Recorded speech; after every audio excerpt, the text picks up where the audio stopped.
That's Bert. I was gonna say, that's Bert. It's Bert, I'm sorry. Yeah. Really lost.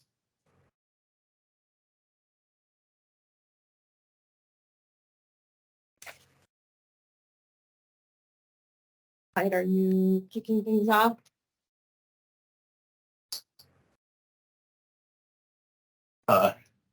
Welcome to the Wetlands Board public meeting. To start off, we need to call the roll. Catherine, can you please call the roll?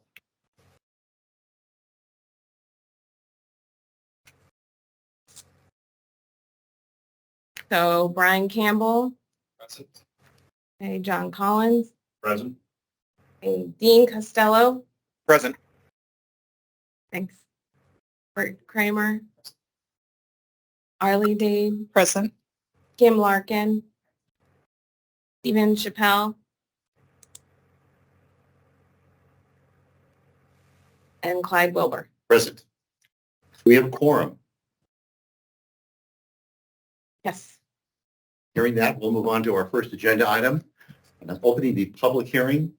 This is a public hearing for a board permit at 6045 River Drive, Lorton, Virginia, Marine Resources Commission number 22-1551,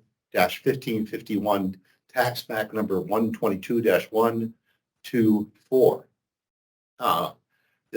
Just like to go around and introduce everyone. Just had a roll call. I'm Clyde Wilbur, Chairman of the Wetlands Board. For the public hearing, please. Kim Larkin. John Collins, member of the Wetlands Board. Brian Campbell, member of the Wetlands Board. Orly Dade, member of the Wetlands Board. Katie Herman, Fairfax County Board Liaison. Good. We have an agenda here up front. Does anyone need a copy of the agenda? Hearing none. Let's see. I'd like to first do the disclosure. I'd like to ask if any board members have any disclosures or recusals for this hearing. John Collins? please. I'm a member of the neighborhood where Sands live. Excuse me, this is not the Sands permit. I'm sorry. Other, but on the agenda today. I'm sorry. So this is, do you have any reason to recuse yourself from the River Drive permit? Okay. Does anyone else? Okay, hearing none. I'm going to state the Wetlands Board's mission and purpose. It is the declared public policy of the Commonwealth to preserve wetlands and to accommodate necessary economic development in a manner consistent with wetlands preservation. The Wetlands Board was established to protect the public interest, both public health, safety, and welfare, and the economic and general welfare of the Commonwealth. Rural public and private property, wildlife, marine fisheries, and the national environment. Hearing purpose tonight is to first receive staff BIM's VMRC analysis, then receive the applicant's explanation if they so wish, receive public input, and then, if we can, decide on what board action to take. This is an 8-step process. First, we take the staff report and move to board questions on the staff report that we ask the applicant for their presentation, and the board can question the applicant. Third, we ask for any support statements to be presented, then opposition statements. We follow that by rebuttals by the applicant, if so desired. Then typically the public portion of the hearing is closed, although that is not an absolute requirement. The Wetlands Board will then discuss and consider a decision, and typically the hearing would be closed. So I'd like to begin with the staff report. Catherine, can you the staff report? You want both of them? I grabbed the same. Okay.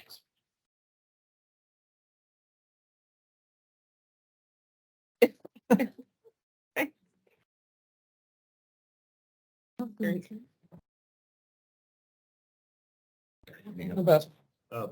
And two of the fans. Okay. Oh. Sorry. Yeah. Good for now. Okay. Put that on back. For both? No, just for the, Oh, wait, river drive. Sorry, I gave you the wrong one. Okay. So let's see here. Okay.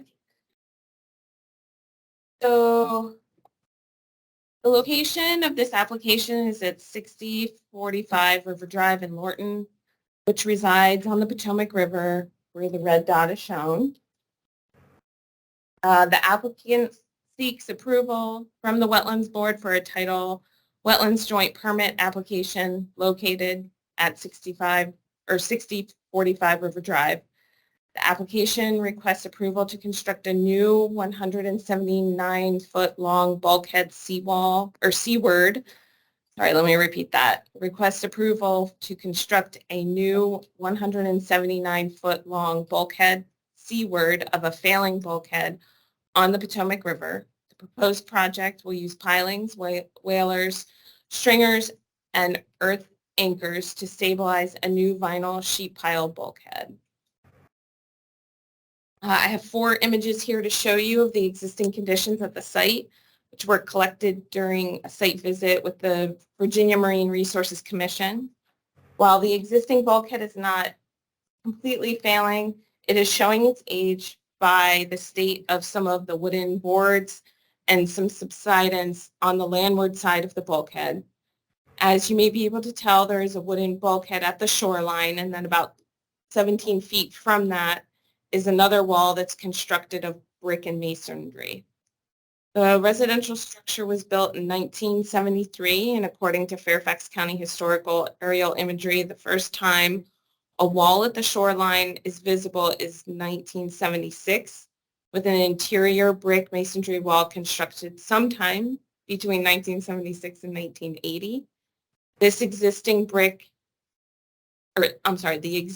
brick interior masonry wall is 17 feet landward of the existing bulkhead for approximately 90 feet in length.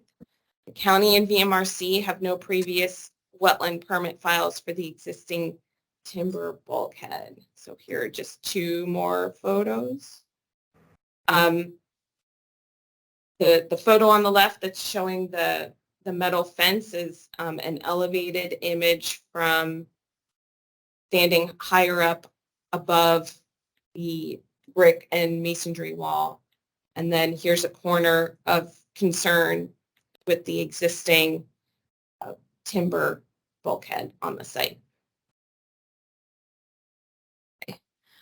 Again, so this project requests the approval to construct a new vinyl bulkhead measuring approximately 179 linear feet and will be placed 2 feet channelward of an existing deteriorating wooden bulkhead. The bulkhead will vary in height in certain places, but will range from 6 to 9 feet tall. The proposed project will use pilings, whalers, stringers, and earth anchors to stabilize the new vinyl sheet pile bulkhead. Clean rock and topsoil fill will be placed between the new bulkhead and the existing bulkhead, with timber boards placed on the top to cap over this area. The new bulkhead will be connected to the existing bulkhead on the adjacent property to the west. The applicant has obtained approval from this adjacent property to the west to tie the bulkhead onto their property. On the eastern side of the bulkhead, the new bulkhead will be connected to the existing bulkhead within the Soane property. And lastly, in my staff report, I discussed the anticipated impacts to tidal wetlands. I estimated 55 feet of linear impact based on the 2 information points in the yellow boxes, which correspond to the blue areas of tidal wetlands at the site. I just rounded this up to 55 feet for simplicity purposes. Hold on 1 second, everyone. Dean, do you mind muting yourself? I can just hear a little bit of background noise. Thanks. Sorry.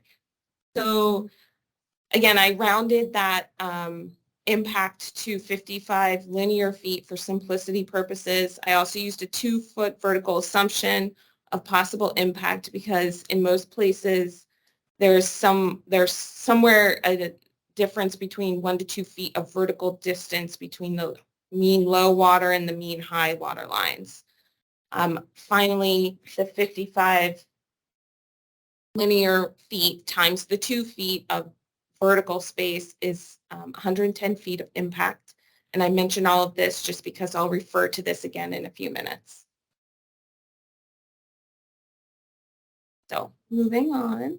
So this is just a quick summary of county staff's analysis. I'm not going to read this entire slide, but I've noted for the Wetlands Board members, for a living shoreline component, we're reminded, of our state and county requirements, and the PE who sealed this design included this statement that explained why a living shoreline and those related components are not feasible because of high wave and wind energy, a 13-mile fetch reach to the southwest.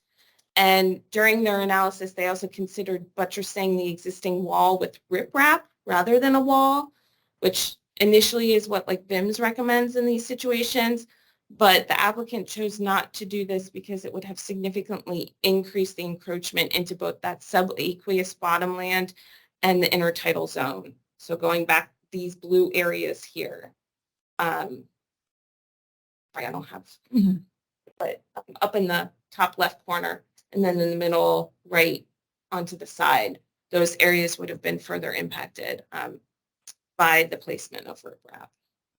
So that's this piece. And then related to VIMS documentation, I just wanted to summarize that we reviewed several tools that VIMS has available. Again, VIMS is the Virginia Virginia Institute of Marine Sciences. And they have a couple tools and assessment data sets that help applicants look for solutions in shoreline stabilization. So I looked at Adapt Virginia, which is one of their partner websites. And then VIMS has a coastal management decision tool. And VIMS has identified the site as having high exposure and no tidal marsh present. And then in reference to the shorelines with potential, they also reference these shorelines that have the potential for intense natural storm occurrences and existing man-made features. So those are considerations that they recommend wetlands boards take into account. And that's kind of summarized in the italicized piece below. I just thought I'd provide another quick little summary. As I mentioned on a previous slide, the applicant reviewed the possibility of a living shoreline, but determined the shoreline stability is needed in the form of a vertical bulkhead due to the 13-mile fetch and significant wind and wave action. The stability of the interior brick masonry wall, which you can see on the right, could be compromised if the existing bulkhead is removed, which would impact several existing features that the property owners have further inland on their site. So in summary, considering the following information provided in my analysis, I recommend approval of this permit as proposed with a few conditions applied to the permit. And here we are, a potential proposed motion. But thank you, Catherine. I take it we don't have a separate statement from VIMS on this? No. Can we get our lights on? Oh yeah, sorry. Good.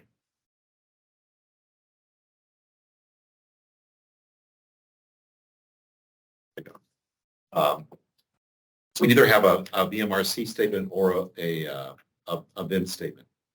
Well, VMRC was part of the consultation throughout this whole project, and we worked together in partnership to provide comments to the applicant. And that's pretty typical, especially since VIMS has these digital tools online and they have the decision tree, and because it's stated that this area has very little, if not any, I forget what the wording is here, sorry, they have high exposure with no tidal marsh present. Very good. So I'd like to ask the wetland board members if you have any questions for staff. I have a question. And we don't have anybody from the PMRC here. Mike is supposed to be here soon. No. Okay, well, there was a question about the permit application. That I saw that Corps of Engineers issued their permit with a condition of making sure coordinate with Fish and Wildlife areas listed bald eagle concentration area.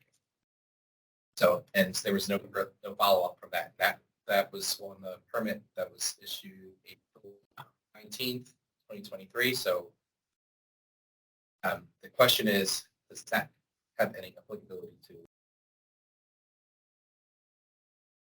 a possible condition to our granting of permit? So tell me again, what did the Corps say? Corps stated that the applicants or permittee should follow up with Fish and Wildlife for bald eagles and for an incidental take of bald eagle and offer the name of the staff person in Fish and Wildlife to coordinate with. Let's discuss what we could or could not do about this.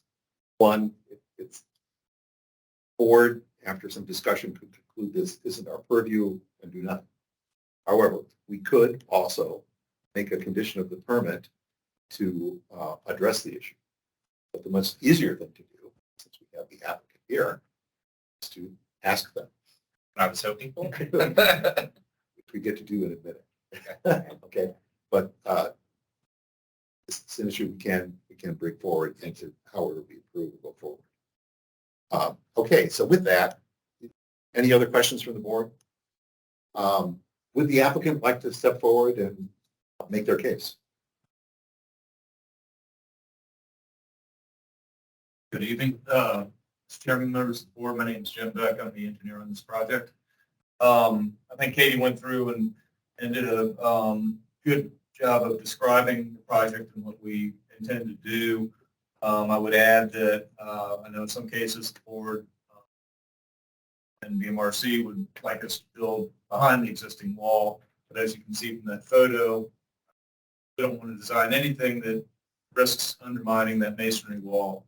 So our tiebacks are non-invasive, using duckbill tiebacks that are pneumatically driven into the slope in order to stabilize the wall, so not putting in dead men. And then the waterside encroachment of this project is very minimal. It's minimum, as low as we can get. The existing wall, the slope is actually not failing, but the sheet piling in the wall has deteriorated, which is causing water to come through and soil to bleed through pores. We just want to repair that, and vinyl sheet pile will do that and be a permanent solution. Good. Would you like to address Mr. Campbell's question? I'd be happy to. Yeah, we've reached out to Fish and Wildlife. I don't believe we've heard back yet. Certainly let you know when we do. Obviously, the whole river habitat. So typically, unless there's a nesting site right there, immediate vicinity, they'll approve. There's a nesting site though. Yeah, I looked online. It doesn't seem to be one have any impact on the project, but make sure that we, for your own sake, are through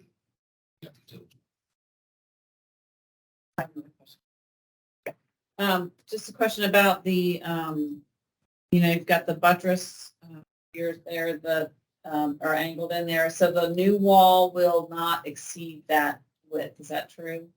Are you talking about the foot print of the buttress? Yes. The new wall will not go beyond the footprint. In fact, And- we're going to remove the buttresses Okay. and put the new wall, it's basically a veneer on the existing timber wall. Okay. So we'll actually, give a little bit of a gain to the river bottom. Right. Any other questions from the board? Thank you. Are there any statements in support of the application? Catherine, did we receive any letters? We do not see any written correspondence. Anyone wish to speak in support of this application? Yes, I'm Joe Franconi, and I'm actually, sorry. Mr. Chairman, Madam Co-Chair, members of the board, thank you for your time. My name's Joe Excuse me, I'm Franconi. sorry. I skipped a step earlier that I should have done. I'd like to swear you in for your statement, if you would. Do you swear to tell the truth, the whole truth, and nothing but the truth? Yes. Thank you. Welcome. My name is Joe Franconi. I'm an agent for the applicant and a friend of the family's. And it was me down there last fall. I hadn't visited the property in a couple of years. It's my business partner's mother and my business partner's ex-wife. So close friend of the family. I've been down the property for years. Noticed the failing in the corner. And then years ago, those batter pilings were put in and it was stable. And there's now a seaside 4 batter on that wall of approaching 8 to 10 degrees.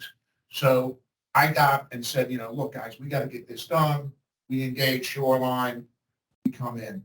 I have the privilege of having been in the construction and land development business in and around Fairfax County for the last 30 years. Having built a replacement bulkhead and dock before north up off North Down Street, South Down Street, years ago, I remember it was in the infancy of the Wetland Board, and I was much younger, and this building wasn't even here then. And at that, we were doing a replacement, same thing, seawall and dock, and we scheduled the Wetland Board 3 weeks into the process, and we basically got conditional approvals from the Wetland Board based on the Corps of Engineers, the Virginia Department of the Environment, DEQ, Environmental Quality, and the PMRC. So the Wetland Board at that point said, okay, and then in addition to that, there will still be a Fairfax County permit issued on this too. So we have 4 regulatory agencies that have completed their work to date now. This is 8 months after we filed this application, and we're now at the last step, getting a wetland. If this bulkhead would have failed, so I understand the process in the county. I know we're in a very regulated, I occupy a very regulated space. This regulation, and I agree or disagree with Fairfax County, but in a situation like this, where this is a replacement of an existing failing bulkhead, and the fact that this body right here is the last approving authority on this, that really doesn't make sense to me. And I think really, as a citizen of Fairfax County, a lifelong resident of the Mount Vernon District and of the county, I don't think this is fair for the county. If that wall would have failed, the cost would have been exponentially higher to this 86-year-old woman who's lived in that house since 1983. So again, I'd like to, ask if there's a chance to somehow expedite this Wetlands Board. I understand you have a staff report and that, but if VMRC says it's okay, if the Corps of Engineers says it's okay, and if DEQ says it's okay, and if the county's permit review people say it's okay, I don't understand why this is the last stop and why it takes 8 months to get this scheduled. And I don't want to shoot myself in the foot, so I hope you're going to do this, and I hope you'll take this with all respect. I get a little bit excited. I'm Italian, and sometimes I speak a little loud. I don't mean any offense to anybody, and I appreciate your time. Thank you. Thank you. Are there any other statements in support or opposition? Typically, I would ask if the applicant at this point would like to rebut anything, but I don't think there's anything to rebut. So unless the applicant wants to make another statement,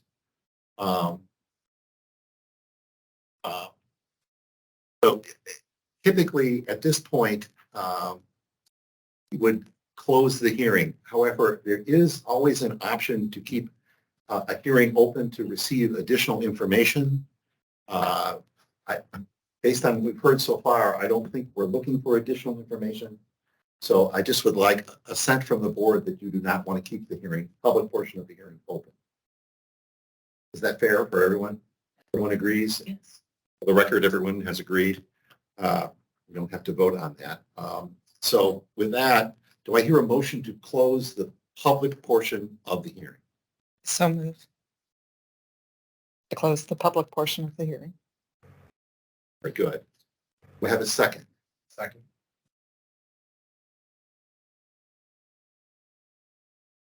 All those in favor? Aye. Aye. Public hearing is closed. Okay. We have the option to grant the permit as requested, grant the permit in a modified form. We could grant the permit with a reasonable bond. We can deny the permit with prejudice or without prejudice. We can also direct the applicant to provide more information and defer action for 30 days. With that, does anyone want to discuss the pros and cons of the permit?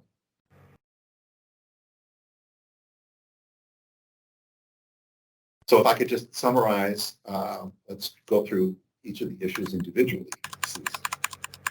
One, is there private benefit? Yes, definitely private benefit. Is there private detriment? Does not appear to be any private detriment. Is there public benefit? It says yes. Is there private benefit? Those are the range of criteria that we are to consider. With that in mind, I'd like to call for a board decision. At this point, I would remind you that in reaching your decision, please consider the social, economic, physical, and environmental impacts based on the oral and written testimony and the anticipated public and private benefit or detriment resulting from the project. Do I hear a motion to approve the permit? A clarification on that point. Sure. The fisheries and wildlife issue that was brought up earlier, with assuming that is not in our purview, any approval we do is subject to the other. Is that correct? You know, I would rather not opine on that. And if that's a concern, I would actually try to address it in the condition of the permit. Because it's been raised in the hearing, we've had a statement that it will be addressed. But if this is a concern of any of the board members, we could add language to the permit itself requiring that to be addressed. That would not be typically how we would handle something of that nature. At the moment, we do not have a motion on the table. So, Catherine, I know you did a draft motion. Has that been distributed? Yes, it's distributed. I have it here. So this is the proposed motion. It's not proposed yet. So do I have someone who will move this motion? That doesn't approve it, that just opens it up for direct discussion.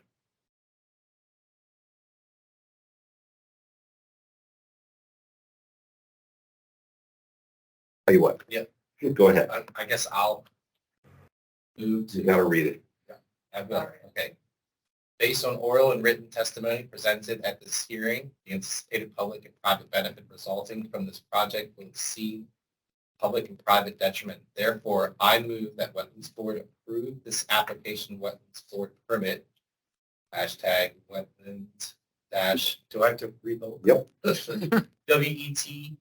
LD 2023 MV 00003 and Virginia Marine Resources Commission, hashtag 22-1551, subject to the following conditions. That the applicant shall meet the permitting requirements of all county, state, federal laws and regulations, including but not limited to county's Chesapeake Bay Preservation Ordinance, the Erosion and Sediment Control Ordinance, and the floodplain regulations of the Fairfax County zoning ordinance.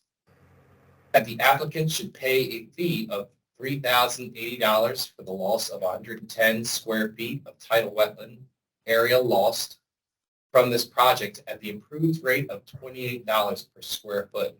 The fee is compensatory mitigation for the loss of tidal wetland area in accordance with the Wetlands Board's mitigation compensation policy and the assessment of the tidal wetland impacts and losses.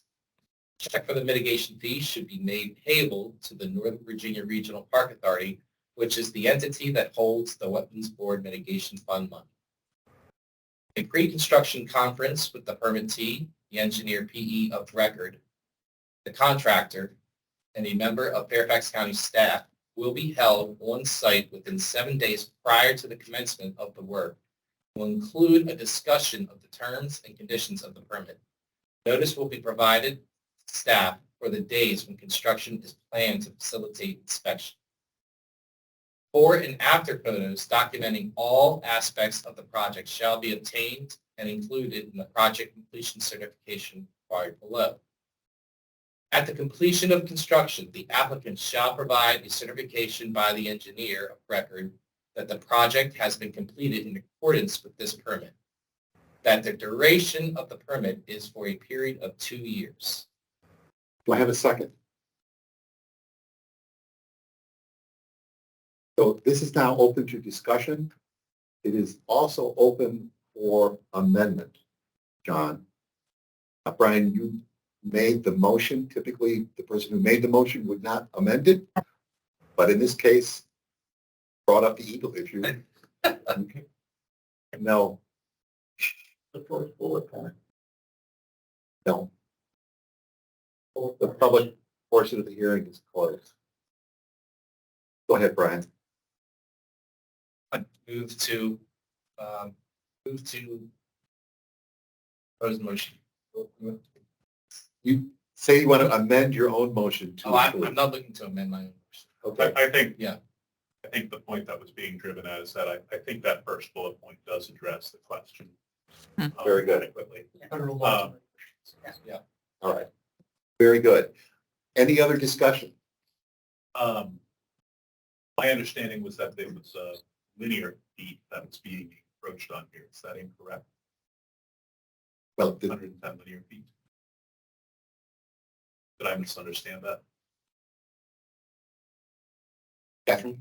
It's 55 linear feet with 2 feet of vertical impact because there's 1 to 2 feet of distance between the mean low and mean high. These are not vegetated wetlands, so it's just between mean high and mean low. So it's like a square footage.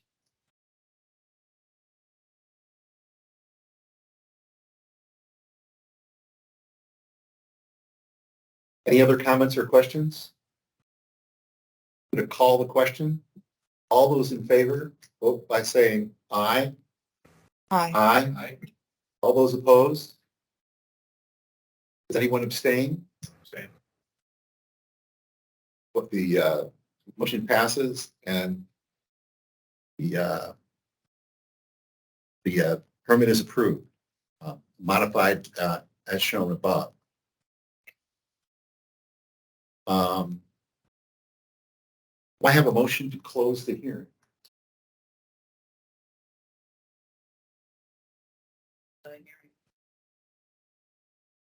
That's fine. Does anyone second that motion? All those in favor of closing the hearing? Aye. That is complete. Thank you very much. Have your permit. Thank you. Could we take a 5-minute break? Sure. That would be all right.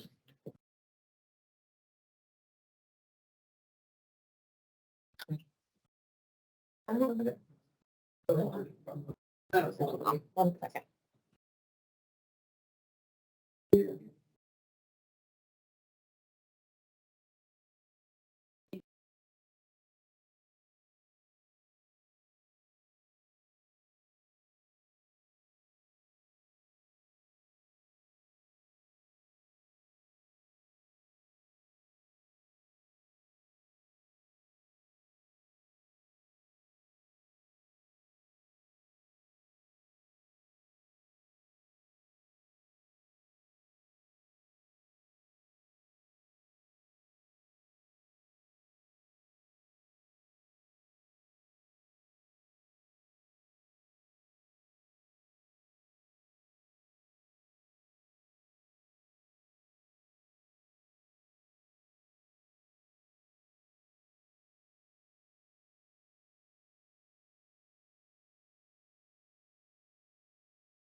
Hey, whenever you are. Ready?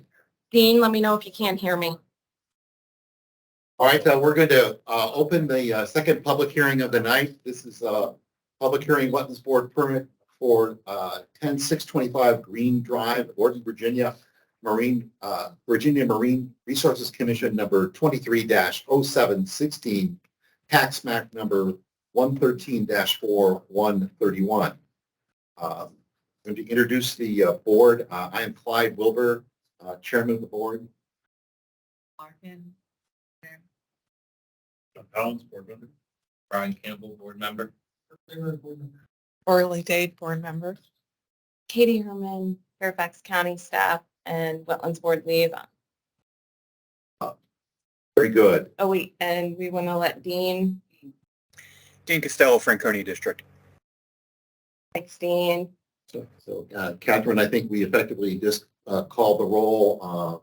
Could you call the roll for the missing staff members? Steve Chappelle.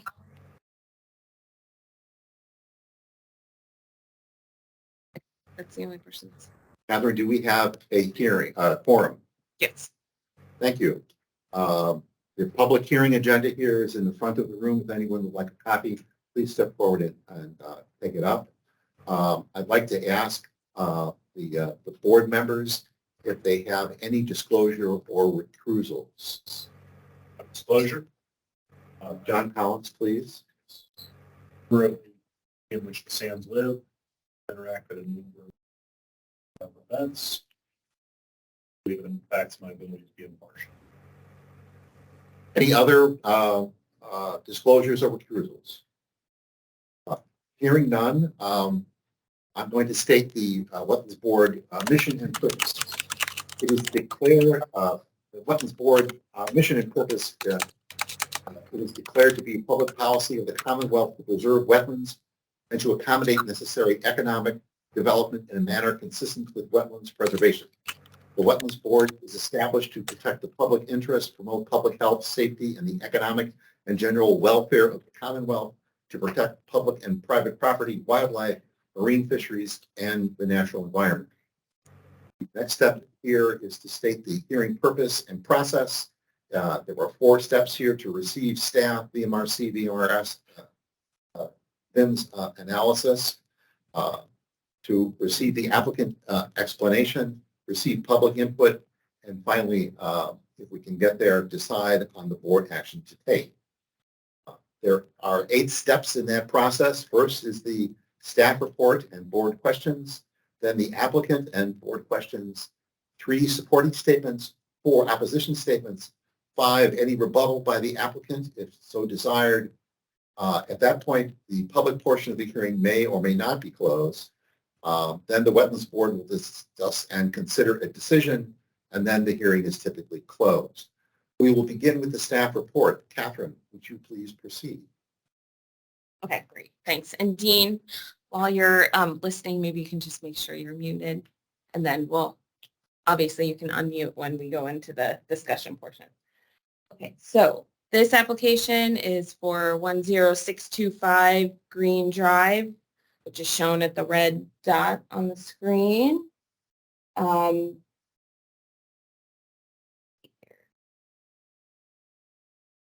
Here's another map of its location with revised, newly approved, and legal corporate limits, property boundaries. So just wanted to show that this is the location as it relates to also the Harbor View Recreation Club marina. The applicant seeks an after-the-fact permit from the Wetlands Board for tidal wetlands impacts resulting from the partial construction of a bulkhead on Massey Creek. This joint permit application requests approval to complete the construction of this partially built 160-foot-long bulkhead replacement with new pilings, whalers, covered boat slip with pilings, and a metal hip roof with catwalks. The site is located within 300 feet of the upstream entrance of the Harbor View Recreation Club Marina. This property includes Massey Creek, which or is located adjacent to Maxey Creek, which provides the Red Club members waterway access from the marina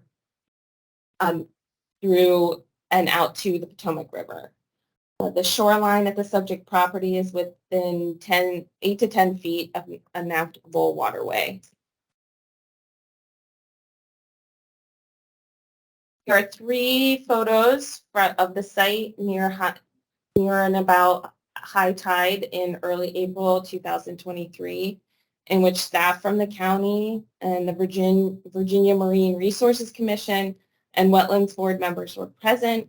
The project is an ongoing unresolved violation that was detected in June 2021. At that time, the Wetlands Board immediately issued a stop work, and this site has been in this status, or has had this status of the shoreline for 2 years. Okay. During the site visit on April 10th, myself and VMRC staff documented the location of native vegetated wetland plants at the site. The locations of these plants are shown in the yellow areas around the boathouse and on the northern and southern portions of the bulkhead. Species defined as vegetated wetland plants in the state and county code were found on site, which were smartweed, dock, and sweet flag. Back in September of 2021, during a previous site visit, the Virginia Institute of Marine Sciences and the Department of Natural Resources Shoreline Erosion Advisory Service found smartweed landward of the bulkhead as well.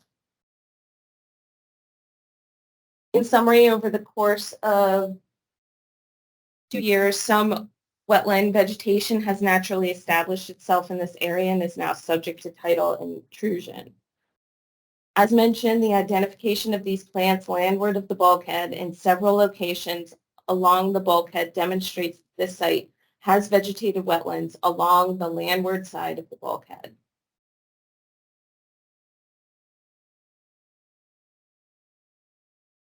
This is the final submission of the applicant on the proposed design.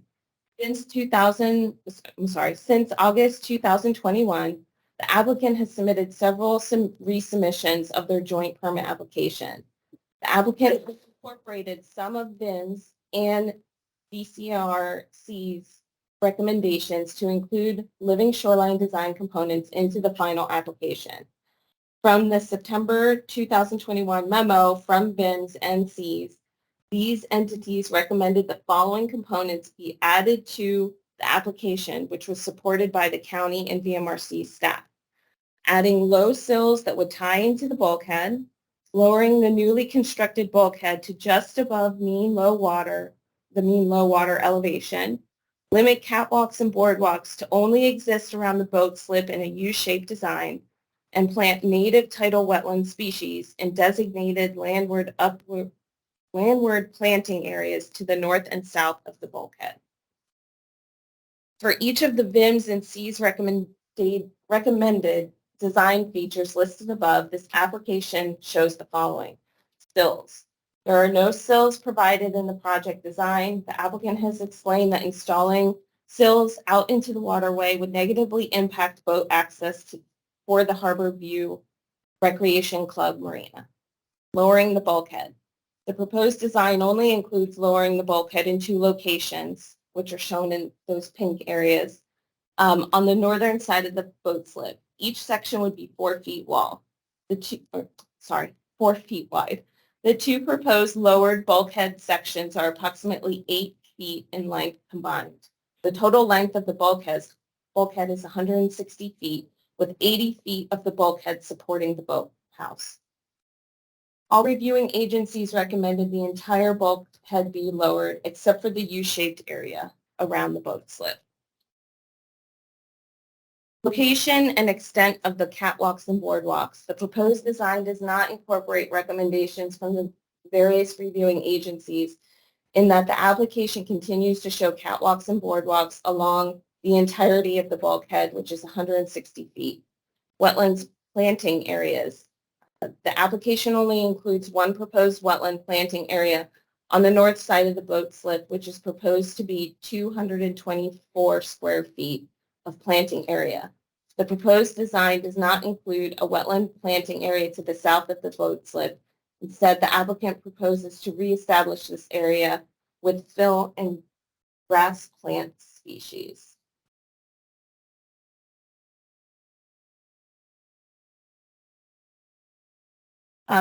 So for a couple things related to the analysis that staff took, we're thinking about the disturbing wetlands.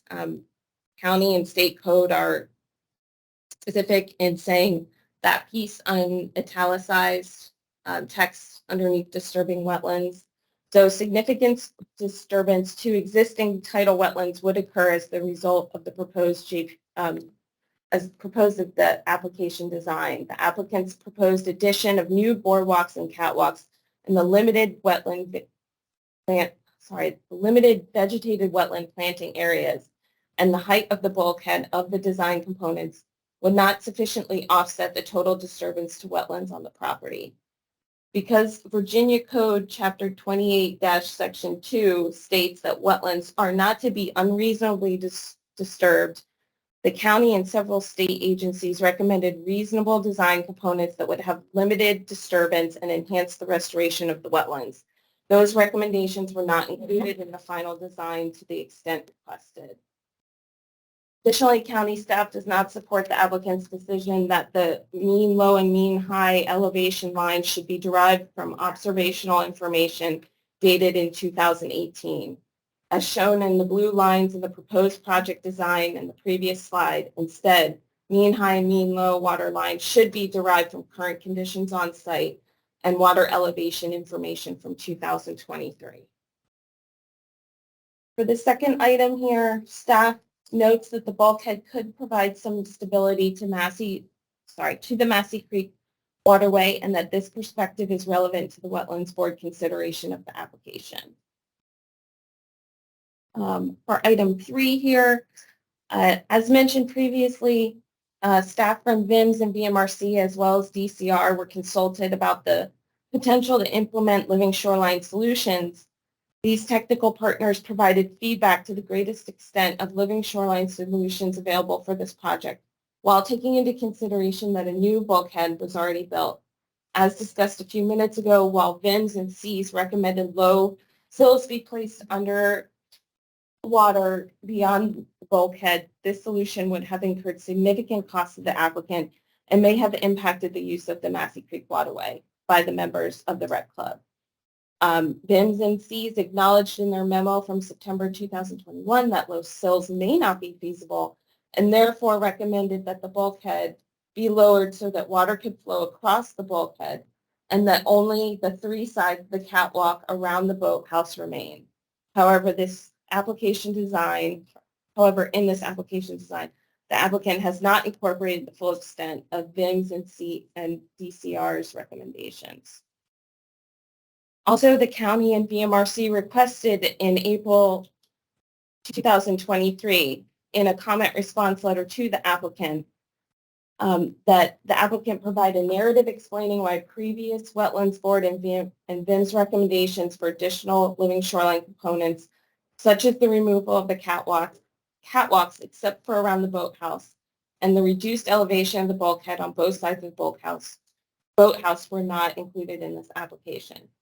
Covered tidal wetlands are unlikely to have adequate sunlight required for tidal wetland vegetation to thrive if the catwalks are permitted. The applicant did not respond to this request for information. The design was not modified to remove any catwalks.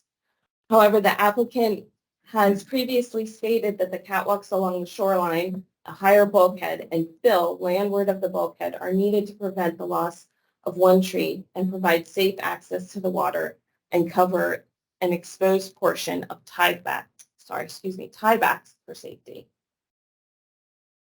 Therefore, in order for the project design to provide the maximum extent of living shoreline elements possible, as directed by the state and county code, county staff continues to recommend, except for the 3 sides around the boathouse, that all catwalks be removed from the design and that the bulkhead be lowered to just above the water line.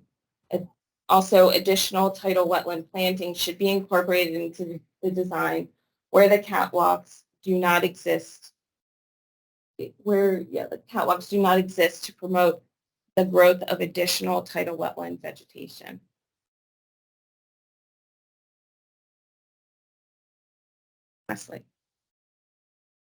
Lastly, in my staff report, we discussed the anticipated impacts to tidal wetlands. To take a step back, the county and VMRC sent comments to the applicant on April 20th, and the following information was requested. Show on the plan sheets the location of native wetland plants.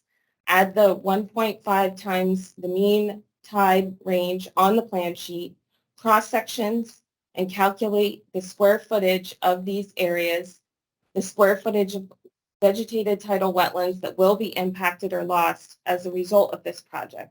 None of this information was provided by the applicant. Since the information was not provided, I estimated 160 linear feet of shoreline and multiplied that by 3 feet channel word due to the conditions and vegetation visible on site, which comes out to 480 square feet of impact. However, in the final calculation, I subtracted the 220 square feet of proposed planting areas included in the design as shown in the shaded green area. So in conclusion, staff finds that the property has limited space between the shoreline and Massey Creek waterway, so sills are not feasible as a shoreline stabilization solution.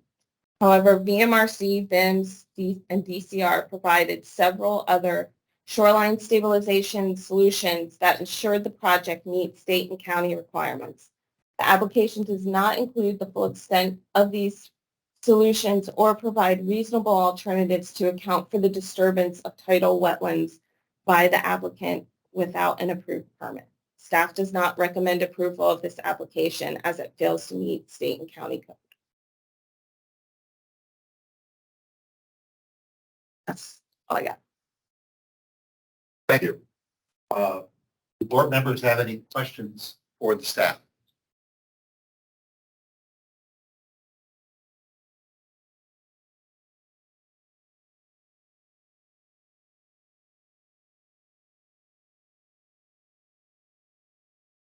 Would the construction of the catwalks be more likely to be recommended if the bulkheads were lowered to allow a tidal flow? It looks like the law does permit the building and maintenance of catwalks as long as they're not. Let me see if I can.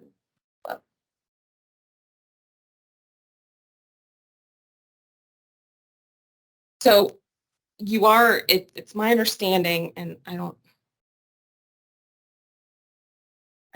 see where VIMS is here, but, or VMRC, but, I'm here. oh, sorry, you did walk in. I'm sorry. I'm sorry, Mike. Mike, maybe, can he introduce himself real quick? Please do. I'm Mike Johnson with Virginia Marine Resources Commission. I'm sitting in for Mark Eversole, who retired. Thanks.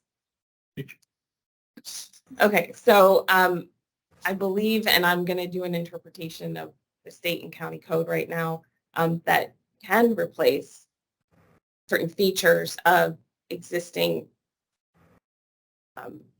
hardened shorelines. However, your question is about the catwalks. Yes. There are really very few places where catwalks existed that we can tell from aerial imagery before this project was started. So Yes. catwalks have been added conceptually Understood. overall. It appears, if I'm reading it correctly, that the addition of catwalks is permitted as long as they are not causing disruption to wetlands. That's the question I'm asking. So whether Okay. that would be permissible if other compensating factors. I believe we can discuss this issue. It's a very legitimate issue. I'm struggling if we should wait for the applicant's presentation before we do that. I guess I'm trying to drive at whether the recommendation is equally all parts or if the catwalks are a lesser issue for the staff recommendations compared to the bulkhead height. Does that make sense? Sure, I mean, I would, from my perspective, again, I'm just a staff member, I'm not on the wetlands board, so I can only give my recommendation. Based on what I observed back, I guess that was about 2 months ago, that is the location of where we found native wetland plants. I'm not sure where the catwalk would be placed that wouldn't impact most of those areas. So I think there would be impact. Are you thinking of something like an elevated catwalk above the level of the water? My understanding is it would need to be elevated. The section I'm reading is coming from.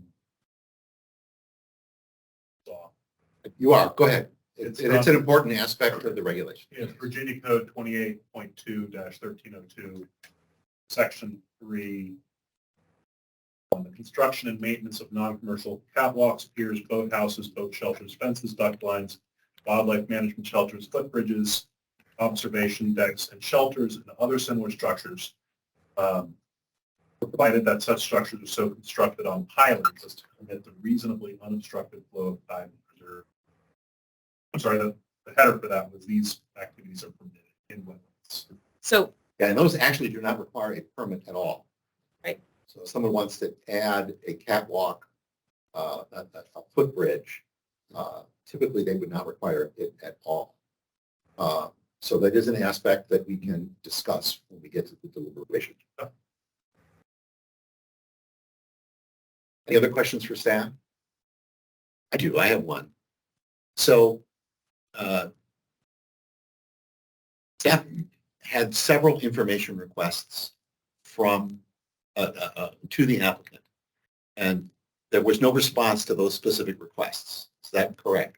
right, so I can, So my question is the application considered complete? so pull up the comment document that was sent where this information was requested.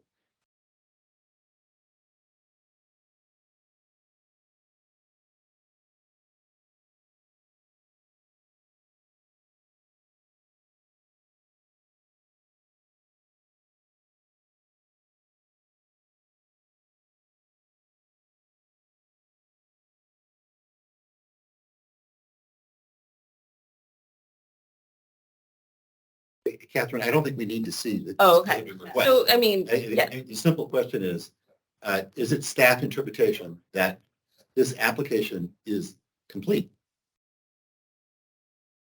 well, it doesn't include everything that county and BMRC staff requested, but it was also requested that this application be put on the docket or in the agenda for this public hearing. So we proceeded with this hearing without complete answer to the questions raised by staff. Because the applicant asked. Right, and because So UMRC have any comment on this? When I first looked at the application 2 weeks ago, I didn't see any indication of amount of filled wetlands.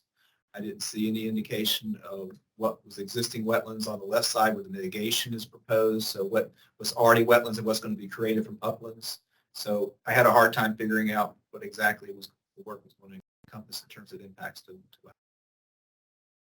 right, and so that information was requested in a memo or a letter jointly from the county and BMRC on April 20th, in which we asked specific things to be added to the sketches so we could better We understand. proceeded with this hearing because the applicant insisted.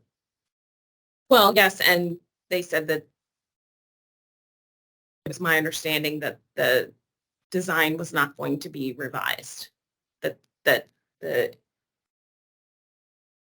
the design that is shown here that I've stepped through is the final design.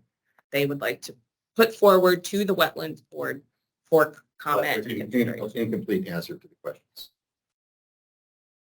Yes, In my opinion, yes. good, thank you. Let's see.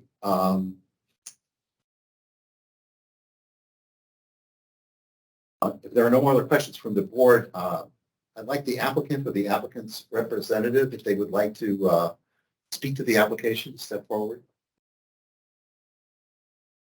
Of course.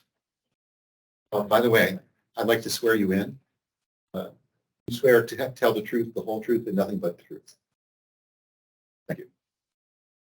So we just got the staff report here. We didn't get it in advance, so I didn't have any.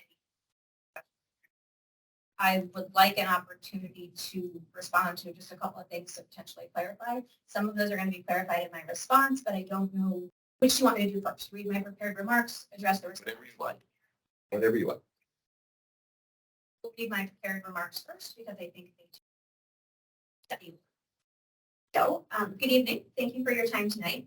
As you may know, we're here because we were informed by Mark Eversole at BMRC, as well as a BMRC commissioner who's, I don't recall, if driving when we had the conversation, that unbeknownst to us, our prior JPA did not include any backfill. Particularly given the erosion that has occurred over the past 2 years, as you've seen in the pictures, backfill is necessary to return our property to the condition it was in prior to construction, which has always been our intended goal. We looked much like the permit you just approved with the land up to the.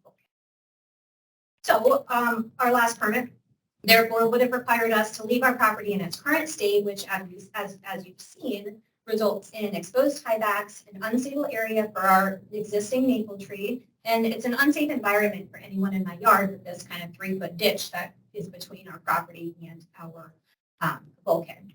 So just interesting thought about the elevated catwalk that could ditch that. In any event, so the MRC suggested that we submit a new permit with exactly the elements we were looking for, that we trash the old one, submit an entirely new application, and include backfill where desired.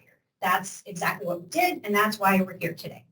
So just as overall background, on June 17th, 2021, Carl Purdue responded to our home based on a complaint. On June 21st, 2021, we became aware that the proper permitting wasn't filed and the stop work order was issued. No construction has been done since then, and our property has continued to fall into disrepair. So I'm not surprised that you see wetlands in these pictures because this is 2 years of constant exposure to the tides where the wetlands have grown. It's been exposed to wetlands where it was not previously. No construction has been done since, and our property is just as you've seen in those pictures.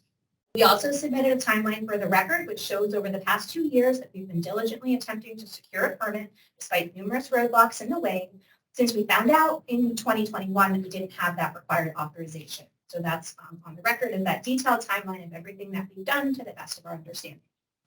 As shown in our new GPA submission, prior to construction, our property extended to the old bulkhead without that big gap between the land and the wall, as you can see in the pictures that exists now.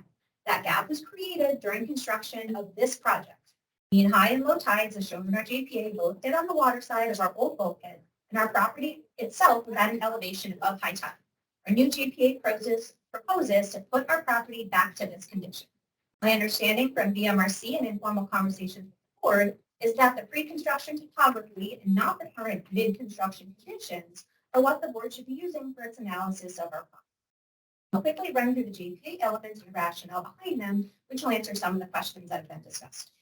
On the left side of our property, if you're looking down the house down to the bulkhead where the exposed tiebacks are, we propose to put in a planting shelf to support wetlands vegetation. The tiebacks are already installed to secure the bulkhead, which acts as a vertical sill consistent with VIM's guidance. In order to ensure that that wall remains stable and to cover those exposed tiebacks, that's why we propose to retain the catwalk.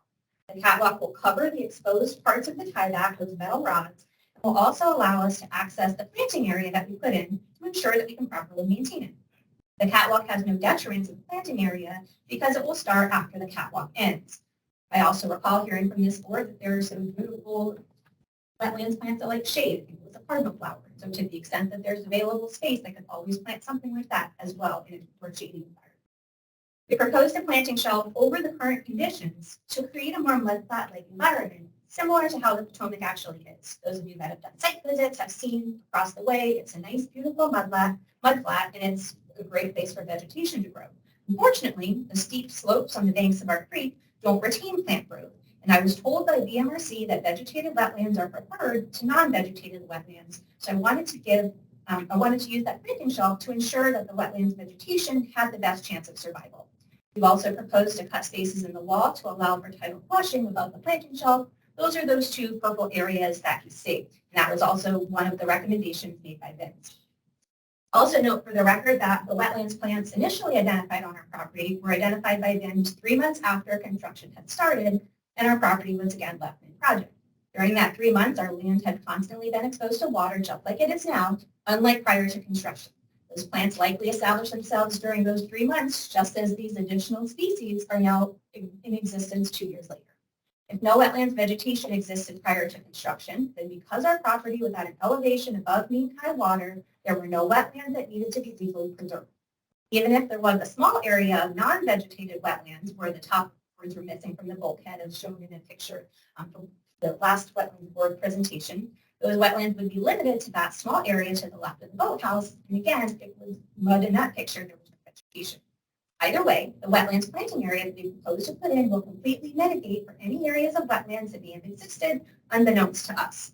There's no unreasonable disturbance of wetlands in this case. And additionally, we've agreed to pay any fines that may be determined to be required. The remainder of our property outside the planting area, we propose to backfill to be level with our current yard, which will return our yard to the state it was in prior to construction at an elevation above high tide. This is the area around our bulkhead and to the right looking down where we have our large maple tree.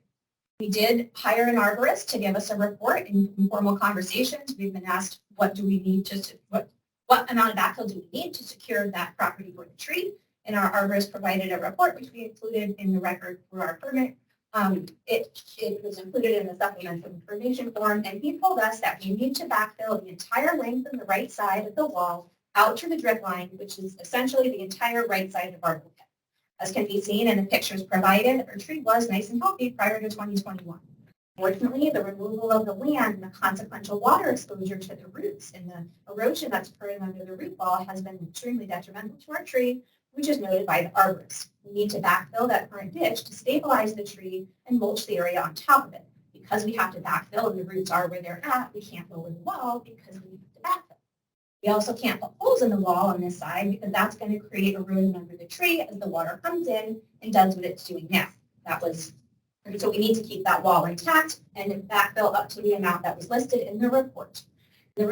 I'll note that the VIMS report for our property did say that protection of our large maple tree would have to be considered in any plan, and that's exactly what we've done. We're simply trying to return our property to the exact same condition it was in prior to construction, with our property at an elevation above high tide to the bulkhead without any gaps. Additionally, we want to install a catwalk on the side of the tree, to protect the tree in the area where the wall meets the land from topical erosion that could occur from heavy rains and winds. Ensure that when the flood tides do come over, our mulch remains where it is and it doesn't flow into the creek.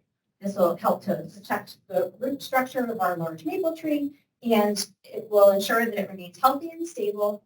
The catwalk would continue around our boathouse to enable us as navigable waterfront property owners to have easy access to the water, which is a recognized and authorized reason for construction under applicable laws and policies. Also note that during our last hearing, our neighbor, who's not here today, but he noted on the record that he does have a bulkhead. He raised significant concerns about any lowering of the wall or lack of backfill in the area adjacent to his property, which is on kind of the right corner or closest to the because he does have a bulkhead, and he was concerned that it would be detrimental to his property. So backfilling the area to stabilize our tree and put our land back to how it was would also ensure that we don't jeopardize the stability of his wall or his property. Our proposal is supported by the best available science, and we've added elements of a living shoreline to the maximum extent possible. We've been diligently working to try to resolve this, as you can see in this timeline we submitted from the record.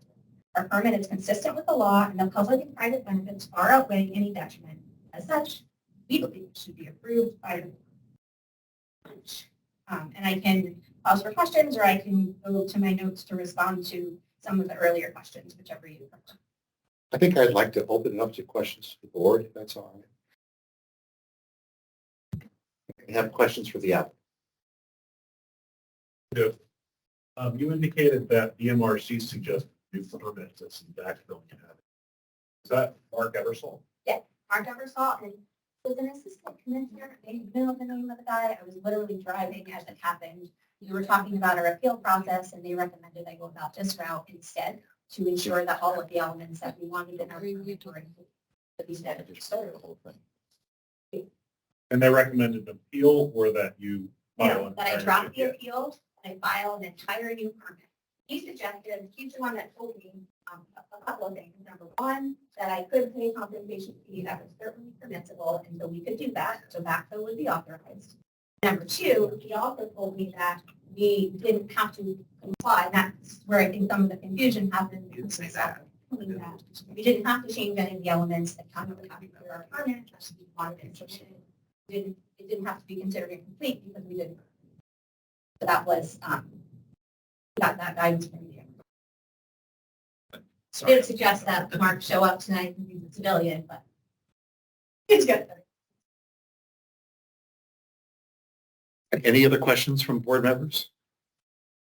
I have another of issues and questions. Catherine, can you put up the consideration slide? Well, I have, Oh, please go ahead. okay, so in your application, you've got your planting shelf and the walkway or the catwalk on the north side. Yep.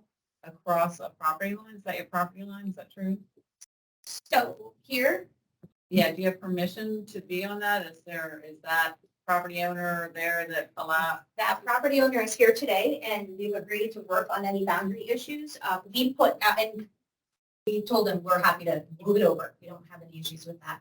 We put the bulkhead in the exact same location as the last one. And now that we've done all these new surveys and we have a better idea, that's where we're at. So we would move that over if we could come to an agreement on a boundary, on the boundary line. But I'll let him speak when he. That's the same question on the south side. I'm not entirely sure what's going on with that diagonal line, if that is in fact the property line. Yes. I'm, if that's how the new survey is, same answer. I'm happy to, we do have to tie it into the existing bulkhead. So it's tied into the existing bulkhead now, the side where there is an existing bulkhead, and so we tied it in this way. There's also competing property line on that side between here, the BMRC, where the HPRC property ends and our property, and then the state takes over. If it became a point of contention, all the other issues were non-issues. Could the catwalks be ended at the property line? 100%. Yeah. And to that point about the catwalks, I talked a little bit about why we proposed them, but also they wouldn't have to be lowered because we're proposing to backfill to ensure that we stabilize the tree. So since there wouldn't be any wetlands because it's not at a wetlands elevation, it would be either mulch or grass. That's why we proposed to put the catwalk in for added protection for the roots of the tree. I mean, that's our rationale. And the other side, again, is just to hide the tie-backs, so that we have minimal disruption. Use what's already there.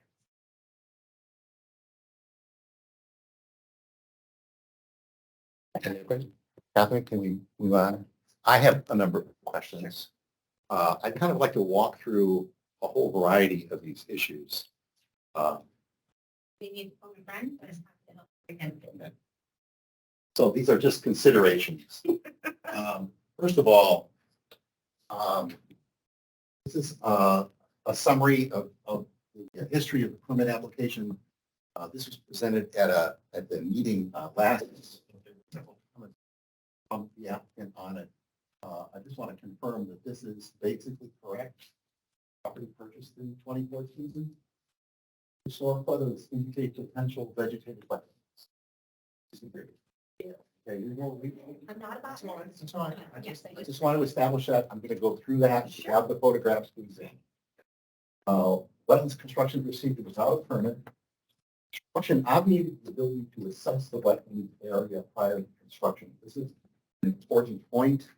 I want to make the point that the Wetlands Board and staff were not able to measure, as we traditionally would, the area.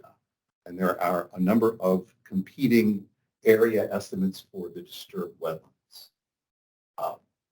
BIMS did determine that wetlands were present and tidal influence was noted behind the bulkheads. Is this disputed? Conditioned or clarified. Please go ahead. Sure, the construction obviously, construction started, and so you can't know what's existed previously. But we've provided a number of pictures to show you what it was. We provided testimony on the record. We've had neighbors provide testimony on the record. So that's to the first. To the second, yes, but they came 3 months after it was mid-construction. So, things can grow certainly very quickly in the DC humidity. It had all summer to grow. And so, yes, they determined that wetlands were present and tidal influence was there, but it would have expected it because the conditions had been setting for 3 months. So I think the next few things are pretty straightforward. There was a stop work order issued, applied for a permit. We discovered that the Harbor View people actually owned the land. That issue's been resolved and it's gone. The Fairfax County Wetlands Board received your permit application and it approved a modified permit. So that modified permit is still extant. You appealed to the MRC. That was withdrawn. We have a new application in front of us. There was a site visit, staff comments, board members met with you. There were requests for additional information that were not fully filled in.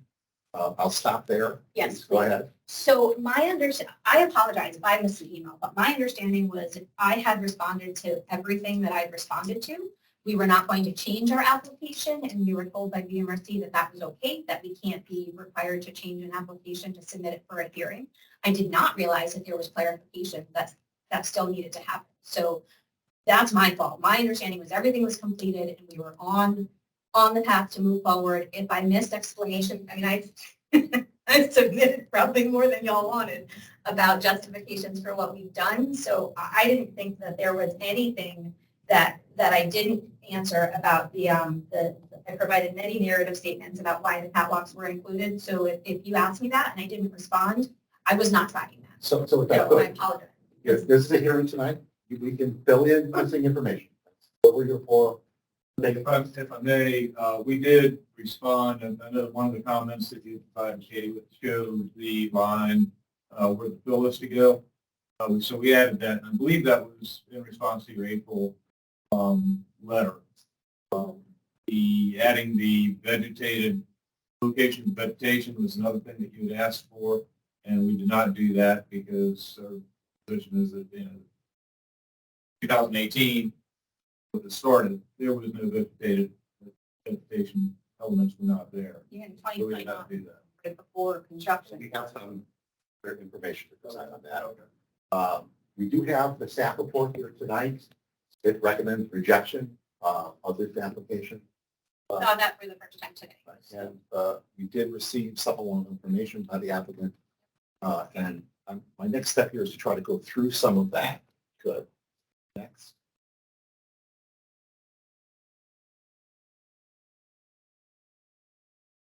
So these are aerials from the county aerial record. The property was purchased in 2014. The area here on the left is the 2015 county aerial. This indicates the failed bulkhead to the north. And it appears that there are similar issues to the south, but that's not entirely clear. And there is obviously stressed areas all around the bulkhead. So this really existed based on this approximate time that you purchased the property in this condition. Okay. I also would like to note to the north, the northern property, they have never had a bulkhead, and they effectively have a naturally developed living shoreline. It's not really well developed, but it's there. And this is a 2007 photo.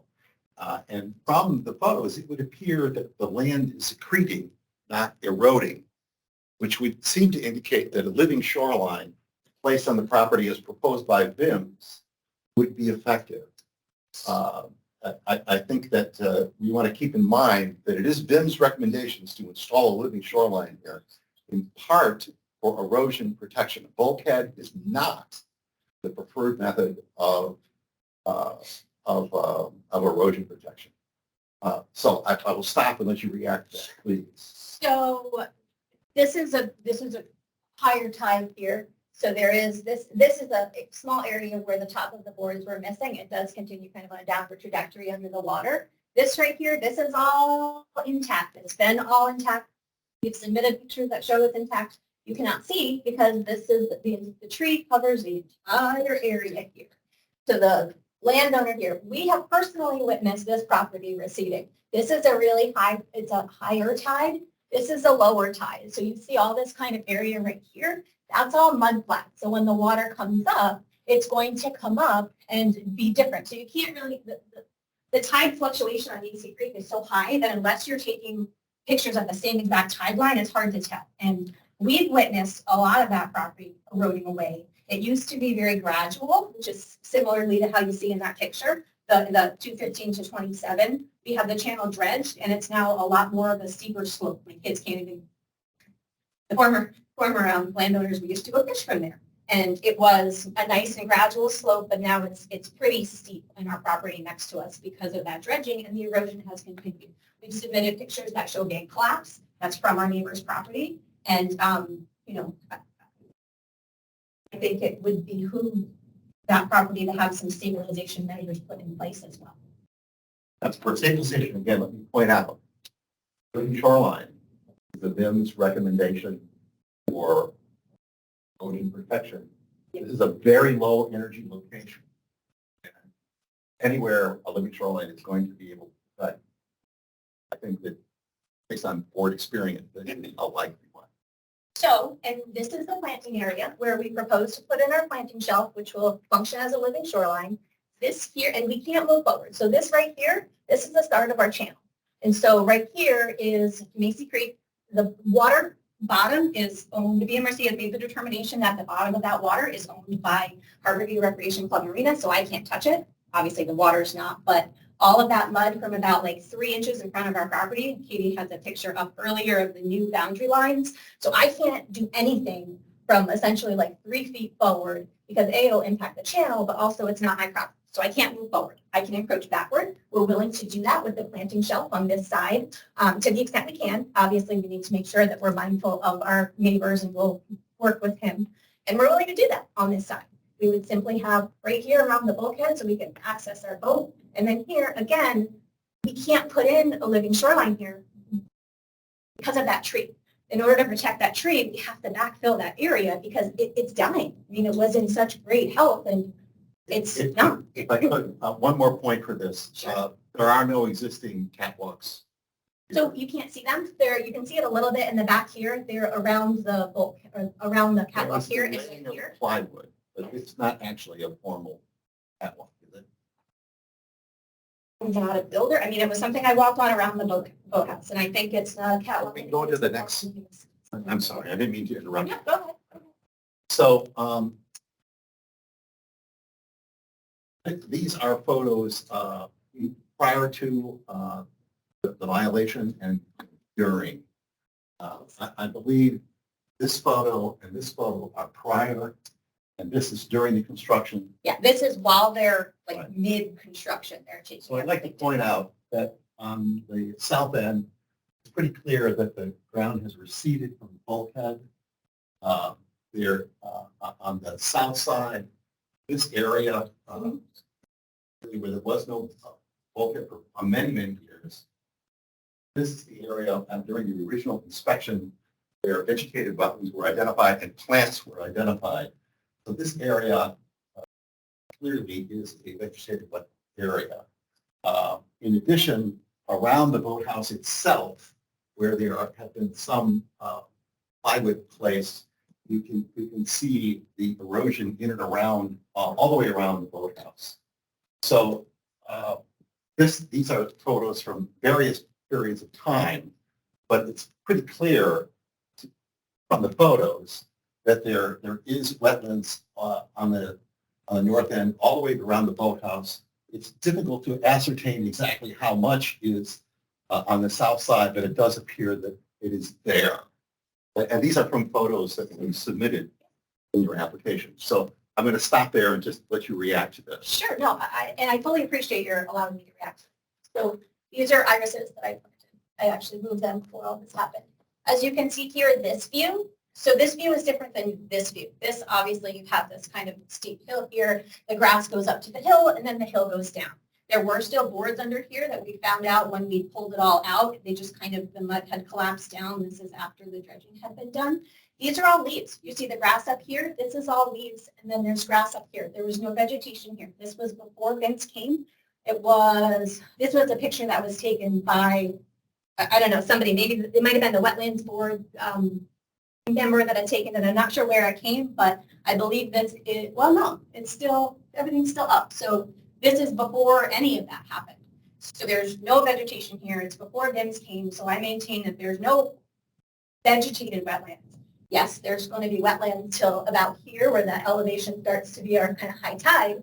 So this is here. But this is all going to be fully mitigated, if you will, by the new planting shelf. It's going to extend way further inward than this. And frankly, I'm excited about the planting shelf. I don't know what's happened with the frogs, but they've disappeared. So I'm hoping we'll bring them back.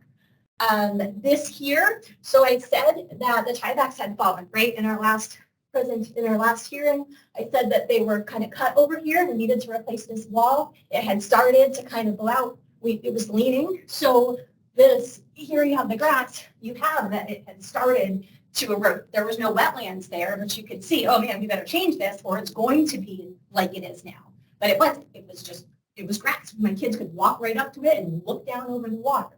I mean, I can't, all I can do is tell you what it was. I mean, and I have neighbors here that testified last time that said it was grass up to their wall. So that, we maintain that. We do have wetlands. That it is. Here? Vegetated or not, this is wetlands. So this is, they already dug up the wall. They dug the So- wall here? Well, like they pulled all the things back. They took all the stuff out to get the, pull the wall. What did you do? They pulled the wall. What? There's no catwalk. No, so they took out all of the stuff and they took out you call the plywood, right? So they took out all the plywood all the way around. They'd already cut out the Beneath the side. plywood, They pulled it out. beneath the plywood here, we have wetlands. They're not vegetated. Yeah. That's debatable This is- considering they were covered by plywood, but I'm Yeah, they being have asked very been- specifically, is it your testimony that you do not believe that there was wetlands around the boathouse? I don't know. I don't know what was under the things. So I could ask a clarifying question, because I was wondering about this. On the prior application, we showed the boundary for mean low and mean high water being right up against the bulkhead because water intrusion was prevented any further. In this case, I can see that there is a slope there, but whether it's wetlands or not does seem to be a core issue. And I'm not clear whether water is prevented from coming in, whether that makes it wetlands or not, regardless of where mean high and low water would theoretically fall. I think that's going to be resolved in the next few slides, or not, we'll see. So this is under construction slides, and I will tell you, this budget proceeded without a permit. Clearly, what you see is on the south side, all around the outhouse, all around, we have water between mean high and mean low. A simple interpretation of this is that this is the site we observed when we were there, and that's the wetlands area. Irrespective of whether something was before there or not, this is the wetlands area.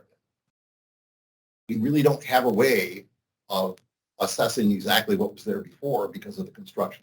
But is there a clarification on whether the mean high and low water before the stop work order or after is relevant here? Because I can't seem to find that. And that's Mean high and mean low are not changed. The amount of area exposed to the intertidal was modified by construction. It increased it.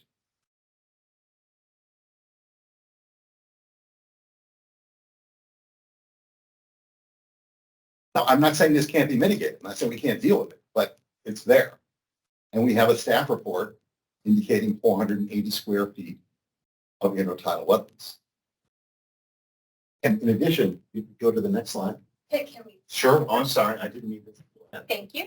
So again, my understanding was, and I understand we proceeded with that permit, and I apologize from the very beginning, that was not intent. So we are where we are and we're moving forward and we're trying to get in compliance. Now, that said, the intent should have been to assess the conditions before we even did anything. Obviously, we can't in this situation because we are where we are. However, I have provided pictures that show this is not what it was like pre-construction. This is a direct result of construction. They had pulled the land back because they took out the old bulkheads, and we certainly didn't want to have the land going into the creek. That would be very problematic for all of our wonderful neighbors to be able to go through. And so it's not really fair for this.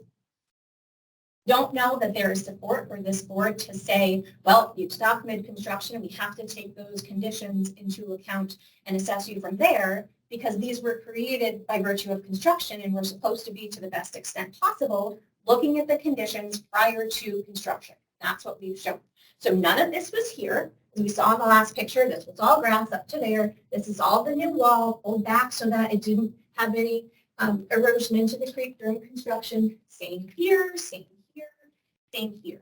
So, and you can see, if you look at all the dirt that's there. In the 2 years that we've been dealing with this, it's all just eroded away. And we're trying to get back to the situation that we need to be in and make it stable. And you're helping the tree. So that's why I disagree. I disagree because you can't take a snapshot in time in the middle of construction and say, oh, well, suddenly you have 500 square feet to mitigate. Well, okay, I'm happy to mitigate that small little area ahead of time. And you said that we will, and we're doing that with the planting shell. But this is not an accurate representation of the wetlands that existed on our property. This is a mid-construction snapshot in time. That was never our intent to leave our property. And that's great. It's not safe for our children. It's not valuable for our property. It's nobody wants this. And that's why I refuse to accept the last permit, because I do not want my property to be left like this. That's not feasible. And we're not asking you to leave it like that. Go on, is it all right? Oh, no, just my response to the staff report that said you can keep the last permit. I'm not going to keep the last permit because I can't leave my property in this condition. Please go to the next slide.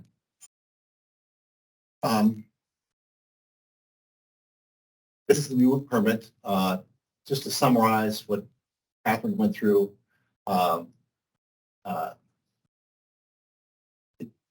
it includes both rejected shoreline catwalks. It eliminates the south wetlands area. It reduces the tidal flow capacity, and it has insufficient mitigation area. This is all based really on the VIM's recommendation to utilize the lowered bulkhead as an effective sill, the openings on either side of the property, and install mitigation areas on both sides. This application is unresponsive to the VIM's recommendations. And I would point out that VIMS is our arbiter of the best available science. It is VIM's position that the recommendations that they made are protective of erosion. This also requests catwalks where there never were catwalks and covers existing wetlands completely. It doesn't just allow passage over, it covers it totally and completely. I think that obviates the existing of the wetlands, John. It's not just that it allows passage, it eliminates them. It covers them and makes them effectively not wetlands at all. Is my personal interpretation. That's not the intent of allowing you to build a catwalk over an extended wetland. But that's up to the board to decide, and we can maybe adjust that as we move forward. Sure, absolutely. Thank you. So VIMS did recognize in their report that we may need to take considerations for this tree. That's why between the last time and this time, we hired an arborist who is a consulting arborist certified with Fairfax County, and he told us, do not put holes in this, backfill up to here. You've all seen the report. And so that's why we are, in my mind, compliant with VIMS, because we're accounting for that tree in order to protect it and to ensure that it is stable. And so that's why we have taken out all of the things here. And he said the drip line, as we've seen in the pictures, this drip line of this tree extends here to here, and it extends about to right here. And so that is this entire area. That's why we have backfilled it and taken out that recommendation. On this side, as I said, we wanted to do that planting shelf, and they just seemed to be enough to allow for tidal flowing while also ensuring stabilization of that wall. And we have these tiebacks. So in order to try to figure out what are we going to do with these metal rods that we don't want exposed to people on our property, we don't want someone walking off and falling and breaking their back on a metal rod, the tiebacks will cover it until the point of time at which we can drill them down into the ground. Additionally, right now, if you go back to the picture where you saw wetlands plants identified, no wetlands are growing underneath the catwalk. The catwalk is there in place right now. Wetlands are growing. I think the picture showed right here on the outside. Additionally, again, it was this board that told me that there's a beautiful plant that can grow in shade. So I don't see, also the sun rises over here and sets over here. So underneath that catwalk is going to get some sun anyways, but there's not even wetlands plants growing right there. So if we put this shelf in, we can mitigate by if someone can tell me the plants that exist right now, we can go around it and, level around it, save what's there, plant what's not, and, happy to do that, but I need someone to tell me. Right, so if I could, I want to repeat what you said. There are no wetlands plants growing in this area, right? No, underneath the catwalk. Right, so the original inspection that was done, I was there, photographs were taken of plants that were there. Those were sent to VIMS. VIMS confirmed them as regulated wetlands plants. So the installation of the catwalk destroyed the functionality of that wetland. What are we talking about? What year? So, just conveying exactly what you said. There's no wetlands. There's no plants underneath there. There were plants There were never. during the very first inspection. So The photo that was taken by staff sent to VIMS was taken in that area. right. I'm saying there's plenty of wetlands here. What I'm saying is the picture, and maybe I couldn't see it right, but the picture that had the plant circled are all along it. They're not underneath on the back against the wall. We could, can we go on? Next slide, please. Okay. There's a lot of controversy here about the area of wetlands restoration area. And based on the observed tidal wetlands from visits and site visits, that's what staff is proposing here. Some of the area has been backfilled. Chris disagreed with that, but I accept that you disagree. Staff has requested the area based on mean high to mean low surveys in the original application. There are lines on the original application and on the application before us that show the jurisdictional area. We'll look at that in a moment. The permit application proposes, I think, 212 square feet. Am I right about that, or is it a little more? But this is less than half what staff has recommended and what was indicated on the professional engineer. I think Sorry, it's you important. were wrong on that number. I think it's really important that I note for the record that we have not backfilled anything. We are under a stop work order, and there has been no backfill. I understand. There's been nothing. There's been erosion, but we've taken no actions because we're complying with our stop work order. Next slide, please. So this is a reproduction of the December 2022 application, and the area shown in green is the space between mean high and mean low water as indicated on the engineer's drawing. There are several other such applications, including the most recent one. The contour lines have not changed. They're all the same. So this is the area represented in all of the applications received, all of them, that indicates the jurisdictional tidal wetlands. And this is approximately 500 square feet. It's about 5% of the total lot. Obviously the applicant disagrees. They think that the 204 square foot is adequate. But the basis of 500 square feet is this drawing as submitted by the applicant with a PE stamp. Yeah. Okay, so and please, I'm my phone a friend here, but my understanding was we were asked to submit the lines that were currently in existence. Again, this is a mid-construction snapshot in time that is not indicative to what was in existence prior to construction, which is what we should be looking at. So we did. We've been through a ton of hurdles and just trying to move this forward. And so we did basically whatever we were asked to do. And so we moved the lines in here, and that is representative of the current site conditions. That is not representative, and I testified to this last time, of the site conditions prior to construction or what we had intended to do after construction, which is the same as what it was prior. We're simply trying to put things back to how they always were. And so that is my perspective of what happened here, and I disagree because, again, it was a snapshot in time. It is not what we should be looking at for the purposes of analyzing whether or not a permit is appropriate. We should be looking at the conditions pre-construction, and so I don't agree that this is accurate. That's why we disagree there. Much of this area has not been backfilled. I'm very adamant about that. I hear you. That's why I put applicant disagrees. Yes, and if you have anything to say otherwise, please let me know, because no one has been on my property dumping dirt in there. May I phone a friend and say, is there anything else you have to add? Yeah, I would just add that the survey, we did a detailed topographic survey of that area in October of last year, 2022. So that's a snapshot in time. I can't say with certainty that there hasn't been more erosion since then. Right.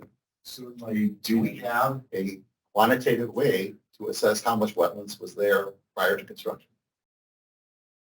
All we have is the evidence that we've provided, and that's photographic evidence, and no, we don't have a detailed survey that we would have typically done. Now, you said that further erosion, do you have evidence that erosion has occurred that would have increased the time water? No, I don't. No, that's a snapshot in time, and that's, like I said, October of 22. But there is evidence. If you look at the pictures, I mean, those of you that have been to my yard, and if you look at the pictures under the root wall, clearly you can see that erosion has been occurring under that tree. I mean, that was not something, you don't dig out exposed roots like that. That's a clear indication of erosion. And no living shoreline elements have been installed to prevent further. Yes. All right, next, please. This is the new sand application. It includes both rejected shoreline catwalks, eliminates the wetlands, south wetlands area recommended by BIMS, reduces the tidal flow, insufficient mitigation area. It does, however, protect the tree. Next. So the wetlands are to be restored. I think these are subjects for the Wetlands Board to consider moving forward. Erosion control. Being recommended by the stands is one approach.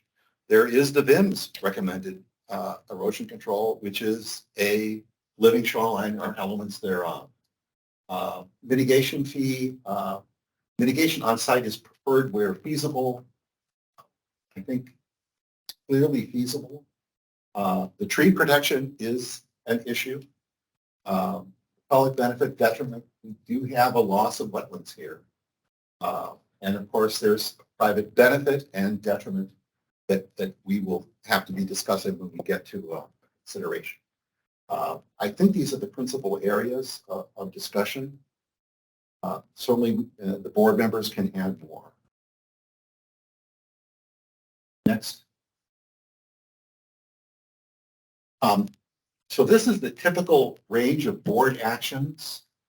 It's what comes out of every single hearing. We can grant the permit, we can grant a modified permit, we can grant a permit with a bond to be forfeited, we can deny the permit, we can deny the permit without prejudice, allowing resubmittal, we can leave the hearing open. But we do have a staff recommendation at this time to deny the permit. I would, go ahead, next slide. Based on this, I'd like the board, as we move forward in this discussion, to keep in mind that even though we have that staff recommendation, you are still able to take option one and approve the new permit as submitted. You can do that. Number two, you could go through and issue a modified permit, although we would have to figure out how to do that. The staff recommendation is to deny the new permit application. The staff report does not discuss addressing prejudice or scheduling a restoration. So I would point out under option 3, we could deny the permit with prejudice, which would not allow resubmittal. Then the board could schedule a restoration order hearing. So you can also deny the permit without prejudice. The board could still schedule a restoration hearing, but the SANS could either sign the previously approved permit ending the violation, or they could submit a new permit. This would not end the violation, and we would have a parallel process of a restoration hearing and a new permit submittal.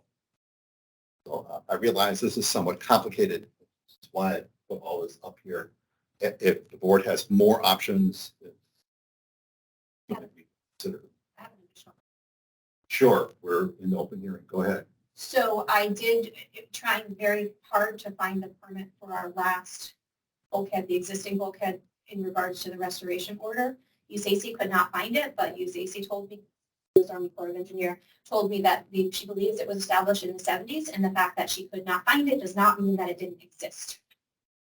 Sharing that bit of information, and I've not gotten a FOIA request back yet. So. And by the way, we have a similar response from the VMRC staff. Next slide, please. So there are,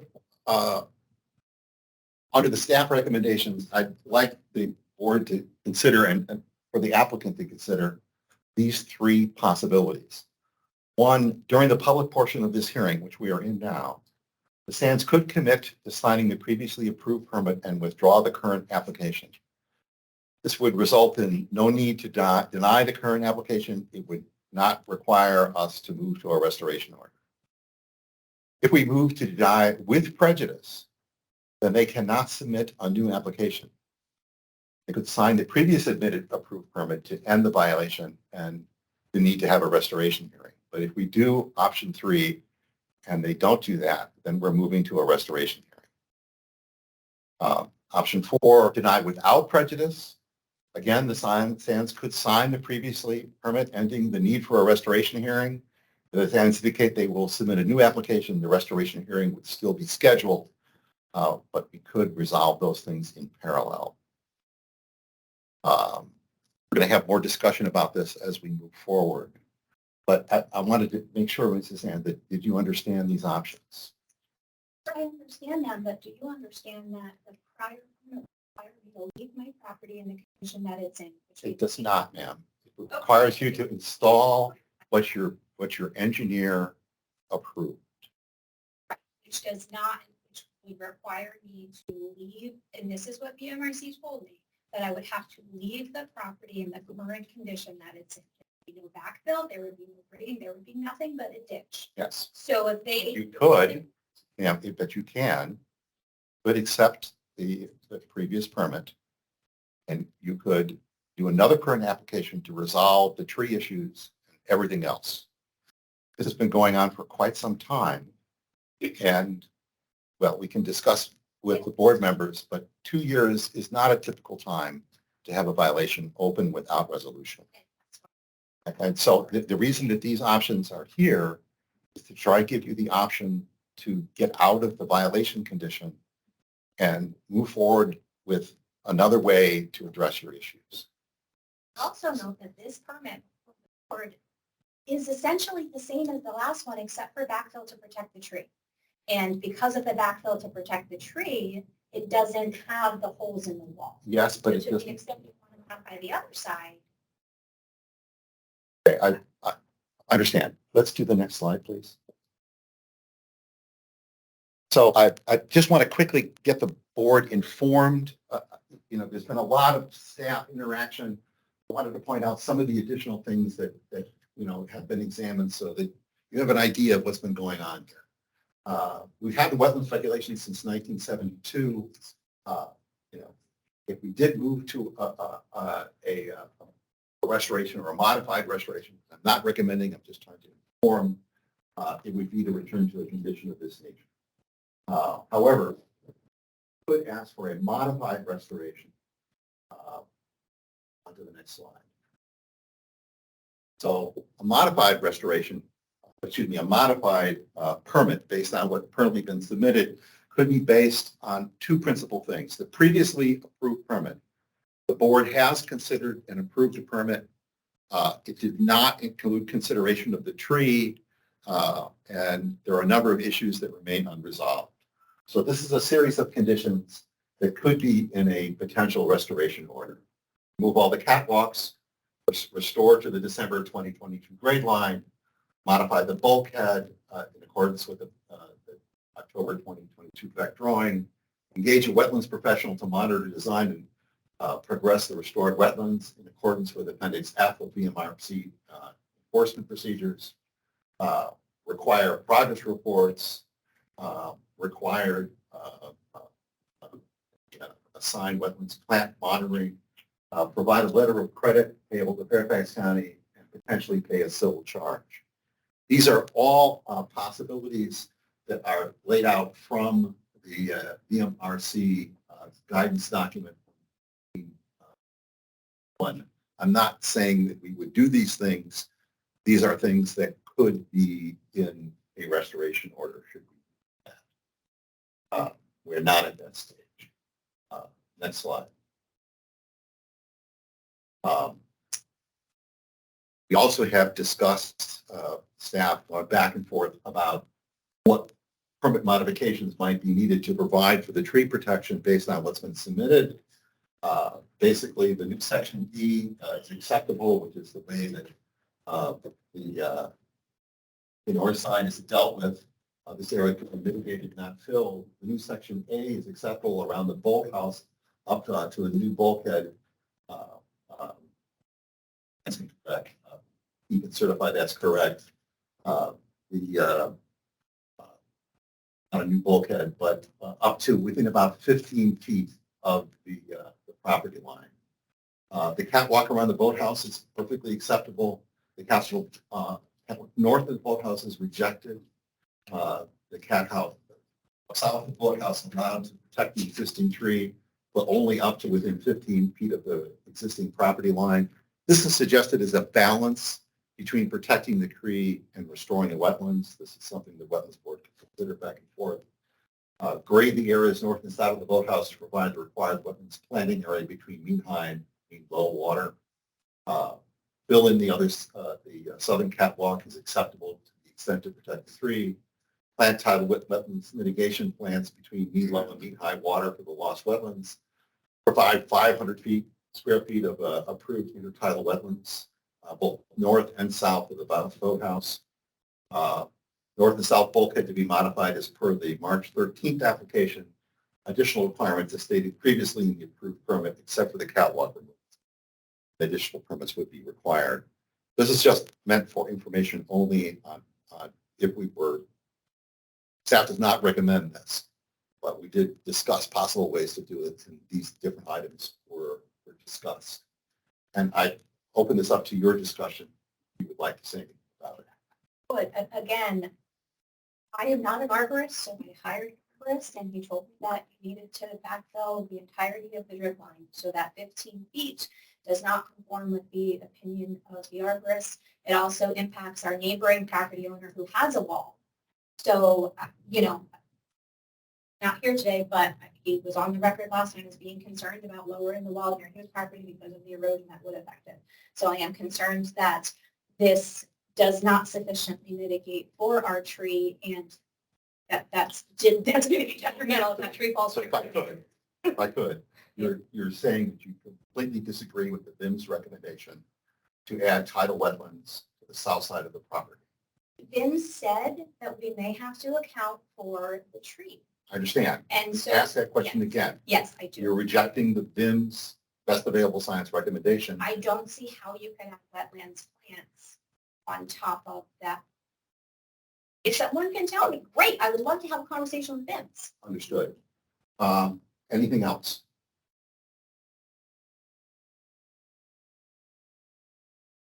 It's just, it boggles my mind that there are all these conditions for us, and I understand it's because there was not a permit, and there is no adverse influence that I've seen allowed to be drawn in any of the recommendations. The permit was just approved. My property looked exactly like that. And if we had done this the right way, we wouldn't be having this conversation. So it's just frustrating that I'm being penalized because of that.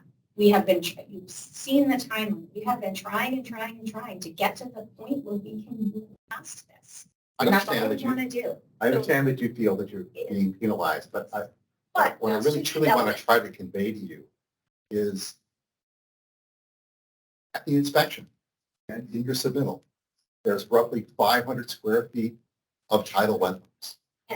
And for a permit to be typically considered and approved, and the board can do something different, and to follow the VIMS guidelines, those things have to be included. And we are not totally, but heavily restricted to follow the VIMS guidelines. So, Yeah. so VIMS is telling us to put a wetland on the south side of the property. We can't do that and install a catwalk all the way across. So that area is about 60 feet. That you would be allowed to put 45 foot of catwalk protecting almost all of the tree, but not all of it. My concern is not even the catwalk, sir. It's the lowering of the wall and it's the backfilling. So want to get rid of the catwalk and allow us to keep the wall and keep the mulch and keep the grass. That is my concern. Right. So, and if someone could tell me how I can backfill to that area, which is above mean high tide, and then plant wetlands plants and protect my tree, I'm happy to have that conversation, but it doesn't make sense to me. And what VMRC told me was pay mitigation fee. Yes, it makes sense, backfill, pay your mitigation. mitigation fee option is available if it's infeasible to mitigate on site. And in this case, it is entirely feasible to mitigate on site. And my position is it's infeasible because you have to backfill to protect the tree for the arborist. Yeah, so I want a final statement here. This proposal was a balance between the tree and the VIMS recommendation. But it is only something that's been discussed. It's not actually been proposed. And you would have to accept it to move forward with it because it's your design, not the wetlands board. So let's move on with this. Go to the next slide.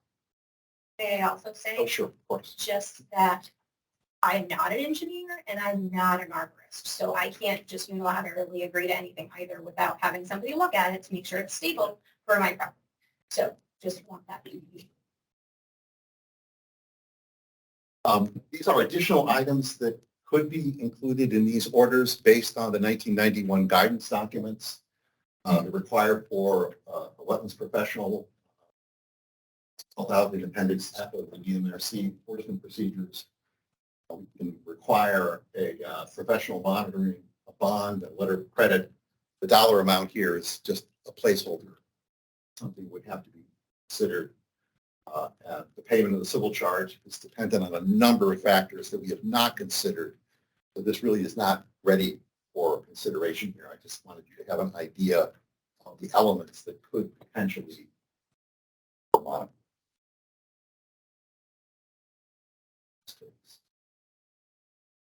Again, these are the permit denial options. The SANs agree to commit to signing the previously approved permit. We're done. They can submit a new permit application to address all the issues that they've discussed here tonight.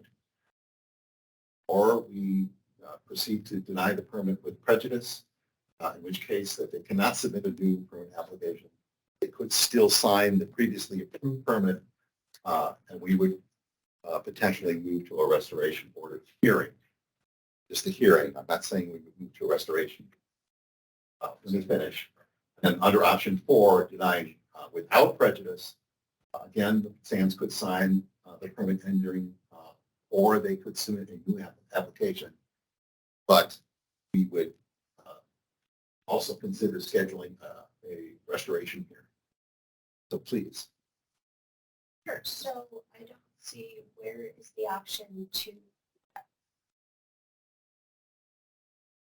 So is there, I said, I don't think anybody wants to submit any more. Is there an option to, since even if we were to accept the last one, we would have to modify it. So can't we just have discussions about modifying this one? Go ahead. What you want me to do on the right side? Just, can I ask some questions about that? So I am interested in that option. So let's go back. We'll go to the permit modification options. I saw a number of those that actually, I mean, it does seem like there may be a path forward. I think that suits everyone. I think one of the big considerations is maintaining or protecting 500 square feet of wetlands, because that's the area that was calculated based on the mean time in the water. The south side seems like there are no feasible options for maintaining wetlands there that both protect the wetlands and protect the tree. But the north side has So I so many considerations. I disagree with that. I think that the impact on the tree can be mitigated. May not be able to do exactly what the arborist recommended. If we could go to the engineer's drawing, any one of the drawings will work. If you note here, this is about 65 feet from here to here. Yes. Right? And if you come back about 15 feet from this edge, you'd be in this location. This drawing isn't entirely correct. I think you would still just barely be within the drip line, but you could potentially protect the tree. By having a wetlands all the way on that edge. No, you do fill up to this area. Right. By the way, we have the window, excuse me, the opening sill, it's 20 feet from this edge. It would extend to about here. And if you placed use the section B, excuse me, the section A, which fills this area, use that section A. You can't extend it all the way over because then you don't have a way to have water flow. But the section A certainly could be used up to about 15 feet. Now I'm making a judgment here, which that's my judgment. The board could decide something else. The permittee could suggest something else. But if we're going to accept the VIM's recommendation that mitigation be included on both sides, we're going to have to balance the wetlands mitigation with the tree protection. Can't do either perfectly. I agree with that. What I was wondering is whether the other side could feasibly expand into 500 square feet or in some small piece on the south side. Well, that's actually what we're suggesting. If you made what is being suggested, if you just kept this 15-foot opening, you'd have a small mitigation area here, a larger one over here, total 500 square feet, So. plus minus. Clyde, may I interrupt? This is Mark Gorey. Sure. Yeah. You need to figure out when you're going to end the hearing and move to discussion. This sounds like discussion on the application that should be reserved for after the hearing's closed.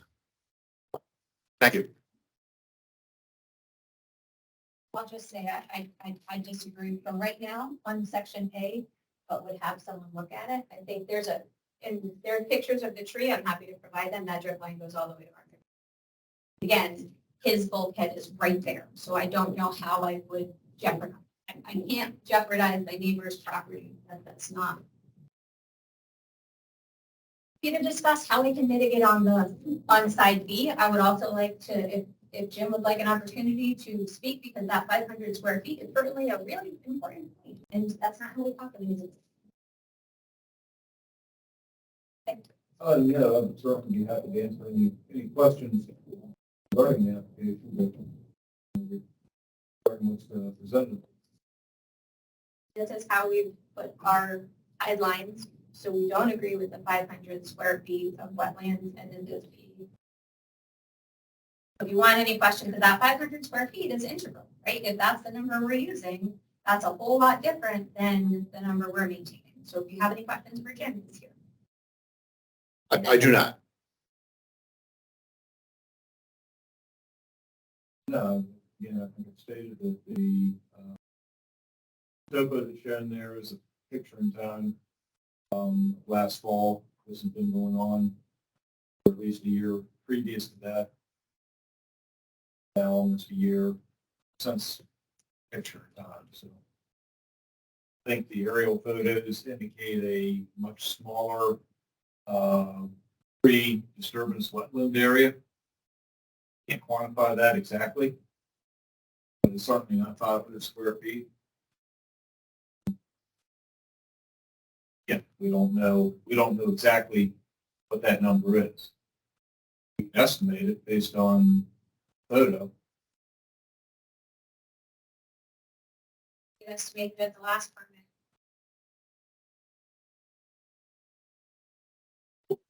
Should be able to provide an estimate, have one offhand, would you be able to provide one?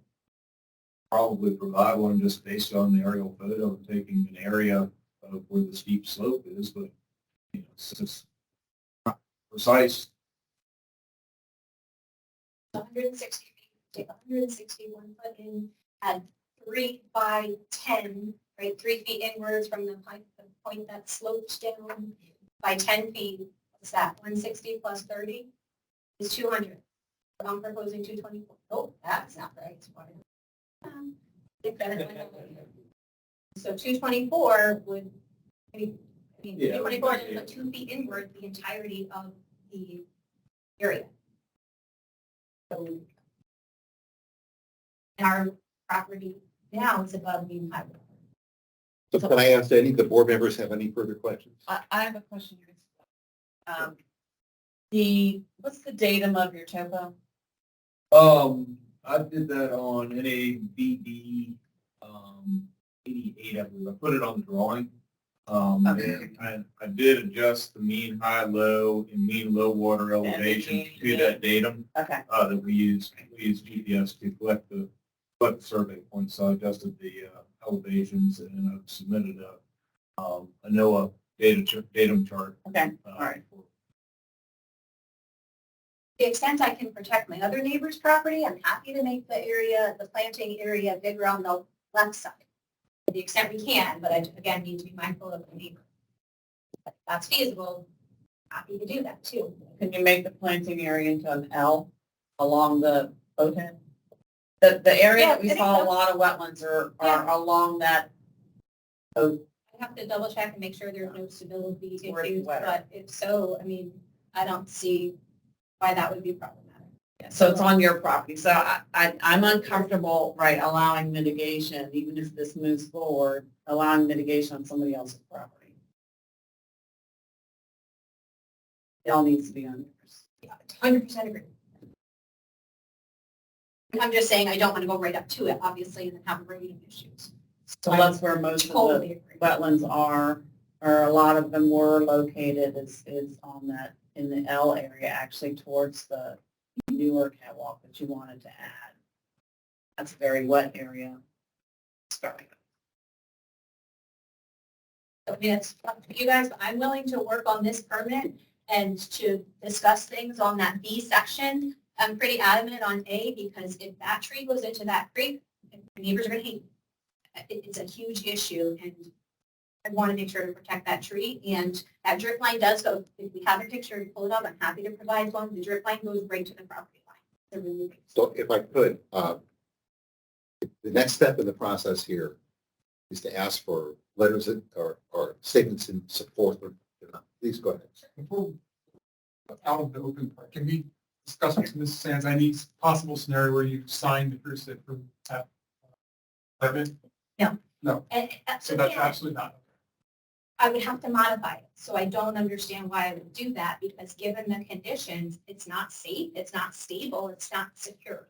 So and frankly, I don't know why this board would want me to because it's not even a good environment to be able to plant wetlands planting. The current topography is not suitable to plant. It's a 3-foot ditch and I can't grade back because the tree and all the roots are there. So I can't plant them sideways. And I don't have to break it under. So as long as we're in this position, I'd like to ask your engineer, could you step up and, I'm sorry, did I swear you in? No, No, perfectly. no, I don't think I was sworn in for that. If you would raise your hand. You swear to tell the truth, the whole truth, and nothing but the truth? I do. Thank you.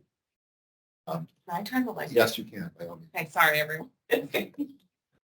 The original application, is it infeasible? The approved permit, Say that again, please. your original application, Yes. the approved permit, is it feasible? Yes, it is. Any other questions for the It's not engineer? what the owner wants. It's not what they want, but it is feasible. It is doable. And assuming that that was approved, it is approved, it was signed, could a subsequent application be made to address means of protecting the tree, the fill, and so on? Yes, we could do a subsequent application. The original application they say was approved, I believe was approved with a number of conditions. It was. And I'd like to review those conditions. Understood. But yes, I think I hear you saying is it's laying out a path forward that we can Exactly. get what the board requires and also come back in and backfill, save the tree. Exactly. So again, we're doing something Marcus Corey's telling us not to do. But your question, to the extent, is there any condition under which they would sign the permit? I think the intention here is that the permit be signed. That takes care of the violation. And if they so desire to come back and fix these other things, we could be open to an additional application. In which case, we don't have to actually deny the permit because it would. Trying to find an expedient solution that is amenable to everyone. If we can find a way, the applicant to live with commonly shared interpretation of what this permit is. And then go forward from Yes, Yeah. Because again, there are other options. There are other options. I didn't know there was a lot of things about that permit I didn't know, which is why I'm here. And I would have to think about that. And also, during your point, it might make sense from a hearing perspective, it's feasible. But again, that doesn't take into account that you're not an arborist, right? So is your answer from an engineering perspective or from we can make it work for the tree? The previous permit does not work for the tree. Right. So that's my point. Understood. Subsequent permit to. Right. Right. Instead of doing one, we could work. Anyone else have questions for the applicant or they represent? If I could, are there statements in support of the application? Anyone here to make a statement supporting the application? No, here's the back one. Is that in support of the application? Yeah. Please state your name. Have one. Treat the whole tree. Thank you. I support the application and this. Solves all the problem. Thank you. Anyone else speaking in support of the application? What? Oh.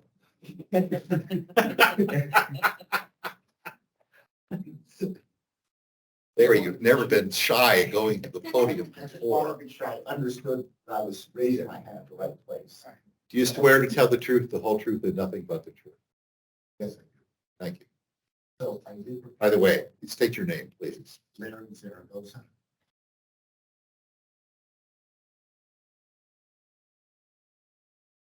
I want to speak in support of the Sands request. Their application as the next. In my understanding of this whole situation, as I said earlier, this is largely a problem that was created as a failure to get away. It is unfortunate. Have you been more outgoing in terms of letting people know what the requirements are? This would not have happened. One might think the penalty really should be on the contractor, not on the homeowner. Realize that's an artifact of the way law is written, but it is unfortunate. Waterfront property owners live on the water. They're willing to pay a premium to enjoy nature. They are friends. This process does, it divides people who care about the water with programs that are intended to help the environment. We think, as you know, I think that we should have education programs. We should support people to touch the shorelines. This is not a documentation-based system. Exactly someone in one. What I read in the record, not having identifying the species. Genus Autumn has a number of plants that are non-species from the documentation. It may well have been, but we can't tell. I really think that, and the whole issue about the non-wetlands, that is a creation in large part of the stop work. Wetlands area which is out there, not going to stop work. I understand that it's straightforward. It's an artifact of the fact that you have. If you disagree with me on anything, simply trying. The issue concerns as well that this 2020 law has the that's important because in the event this is challenged, goes to court, tells you something about how follow the Supreme Court hearing. I that's a disagreeable. This particular interpretation, I can tell by your smile. I don't think you disagree. I would also know Sands have put a great deal of energy into this. You yourself don't think that this is not normal. They have been caught. Unfortunate situation. Not deliberate. They were trying to do the right thing. Someone who tried the right thing, I protect the canal, try to stop it, try to stop some of them. That's the right thing. They're going through now is frustrated. They were not sufficiently permitted with it. Again, I really think that we need to look at factors, we need to look at outreach, and make friends with the people who are. That's the way to make things happen. Setting things up so they're adversarial. Thank you.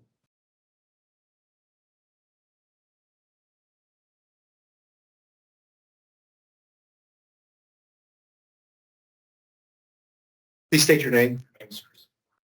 Do you swear to tell the truth, the whole truth, and nothing but the truth? I do. Thank you.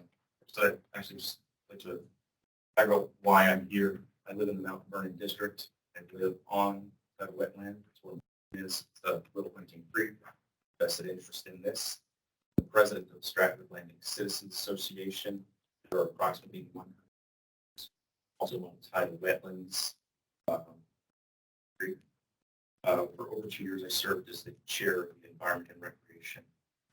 With a number of business associations. Well versed in wetlands. For full disclosure, I'm a candidate to serve on the board of supervisors for Fairfax County from the district, which has the most tidal wetlands. I'm disappointed process that has put the Sands here today. If we were to take a step back and what's the story is here. There's the family that Macy Creek, I've walked it myself. The culture of that waterway is a channel. There was a bulkhead, and statements for the docks. Let's go. That's probably the way that it was designed to build in the 19th.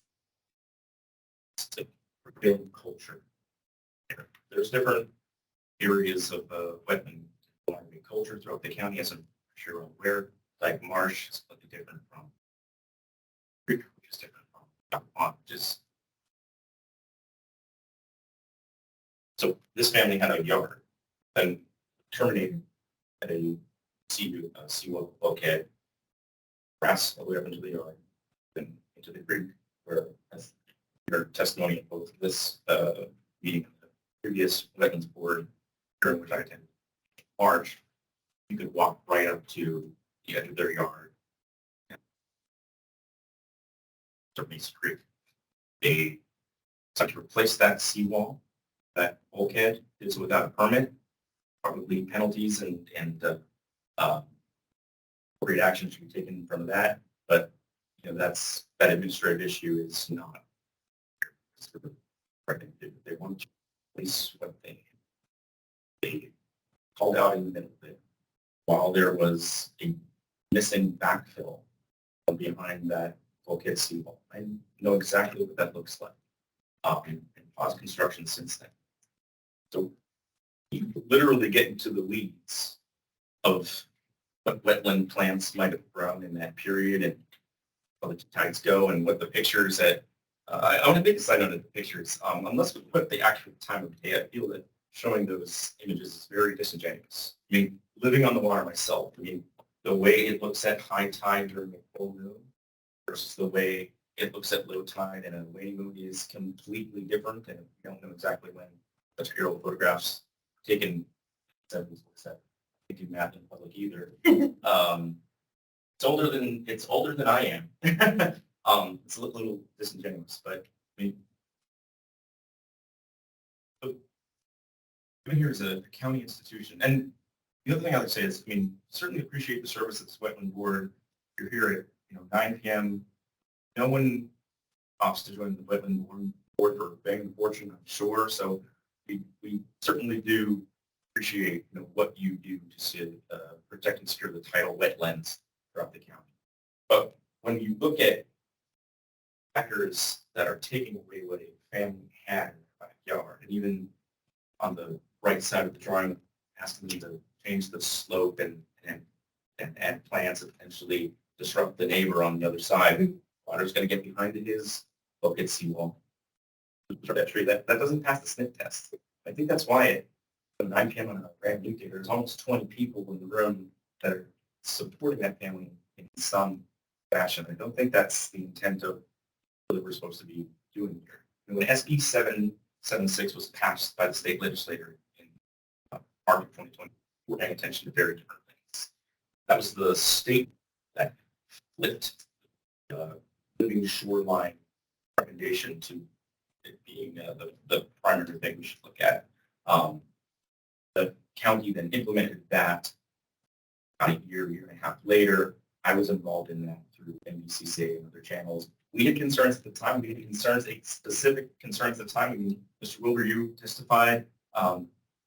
Ms. Herman testified that we didn't want to see people lose their yards to comply with slopes or wetlands, and unfortunately, that's what sounds like is one of the options that could be available today. What I didn't hear at all is on either permit, no one asked, is the bulkhead in the same spot? I mean, if they were trying to push it forward 3 feet into the creek, I think that's something that we should look at because we don't want that private benefit and public detriment to encroach into the waterways. But nobody asked that question. To close, I think we need to really step back and figure out what we're trying to achieve. To have clean waterways, to have preserved wetlands, saving 500 square feet in Mason Creek and construction project that they have. Acreage doesn't really seem to be balanced. So thank you for your time. I'm in support of this permit because of the hoops that the county staff and the board have asked this family to jump through. It's a significant cost. Hiring all those plant specialists and engineers to review everything for 2 years isn't free. And it's also, kind of a stark contrast from I want to go down this path too far, but it's difficult to have certain permits within the same wetlands board, approved by, certain areas with brick walls in Mason Neck and have harsh restrictions placed on families on Mason Creek from a equitable access to. So, and thank you for your time, but I'm in support of the permit as it is to resolve this issue for the state. Thank you.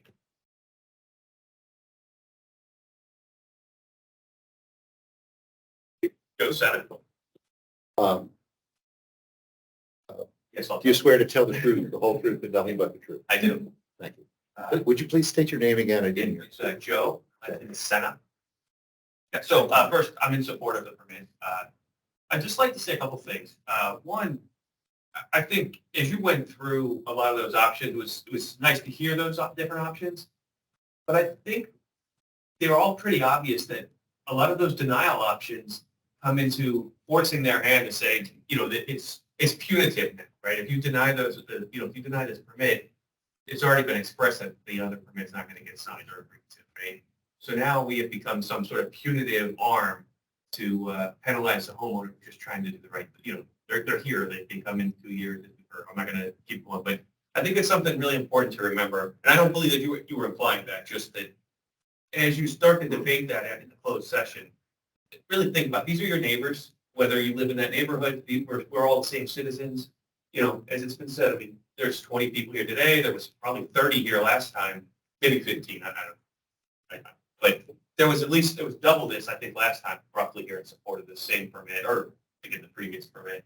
And you could just say that's because they have a lot of friends or whatever, but that's not true. Most, some of these people never met it before in their lives.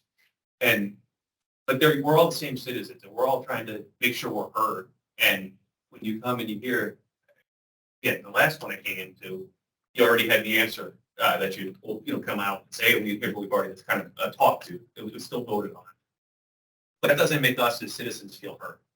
And that's a big problem when you can come in and say, we're going to deny this thing. It doesn't mean it's just denying it that you're not listening. But I think that's the first thing I would say. Another piece of this has come up a couple of times in today's hearing, and I noticed it in the last one as well, which was witnesses, to include the Sands, both testified that they've never noticed wetlands vegetation on their property prior to this. And I may be slightly mistaken, maybe said one plant or something like that, but they've said that over the years. I've been to that property for 6 years. I've never noticed that prior to this.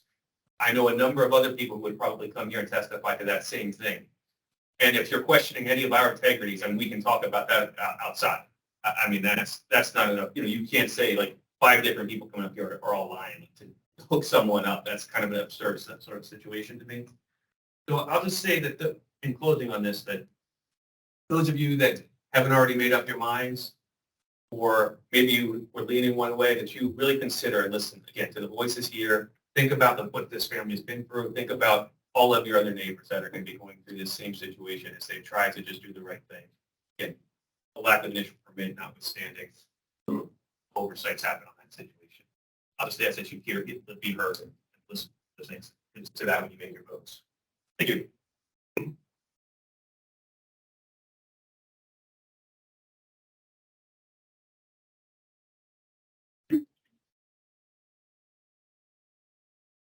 State your name. Christopher Sisson. You swear to tell the truth, the whole truth, and nothing but the truth? Thank you. My name is Christopher Sisson. I'm a neighbor. Also a property owner. Massey or Mason Creek.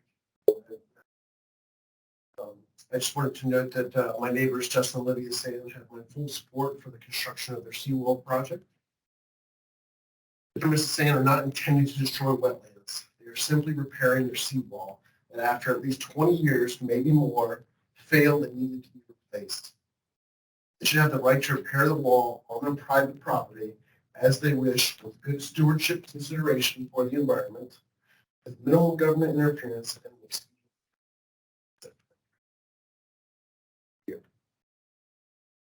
Any other statements in support? Any statements in opposition? The applicant like to make a rebuttal or a final statement? thank everybody for coming today. I really appreciate it. I really appreciate those that came.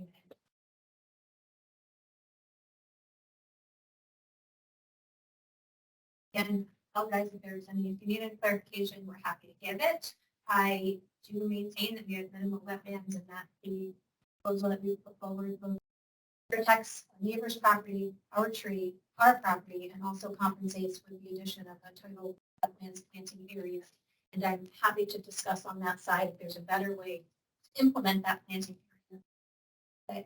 I really just want to move forward, and I think we can move forward off of this permit, and I hope that we're able to do so. And to the extent that we need to make any slight modifications after this, I'm happy to have those discussions. To the extent you need any clarifications from our PD about those exact wetlands areas, get that field. And so thank you. Thank you. Typically, we would close the hearing at this point, but it is possible to leave the hearing open if we were going to receive additional information. Don't think we have additional information to receive on this. I leave it open to the board. Does anyone want to move keeping the hearing open?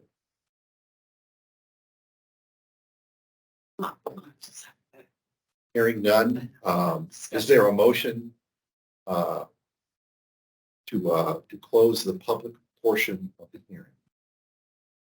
To close public portion hearing. John Collins, is there a second? Second. Ryan Campbell, that closes the public portion. So issues for discussion. I'd like to just walk through these. I'm going to tee them up for discussion. It would be the VIM's recommendation, wetlands board area to be controlled, erosion control methods, mitigation fee, tree protection, public benefit judgment. Those are things I'm going to tee up. That doesn't mean we can't discuss more. So first of all, probably of the most important issues is the basic VIM's recommendation here. I would remind the board that VIM's is the arbiter of what constitutes the best available science. In this case, they have stated that there are vegetated wetlands, that the bulkhead should be lowered to act as a sill, edges of the bulkhead should be open, plantings should occur on both sides, and remove all the catwalks except around the boathouse. That is the basic best science we have from VIMS. I open it up to discuss this. That's one thing one point I think that I wanted to clarify with this application is that this is not just replacement of what was there. Catwalks were not there. No catwalks were there. There were just plywood around the bulkhead, around the boathouse. So that's all new, The plywood may count as catwalk. maybe. And it does seem that the catwalks are one of the least important issues and perhaps the most permissible by law and perhaps the easiest to reconcile with everything else. You have pilings, you can have catwalks without. There are a number of marshlands in the area that have catwalks. That seems like least of the issues. However, to do that, we'd have to disagree with the VIM's best available science recommendation.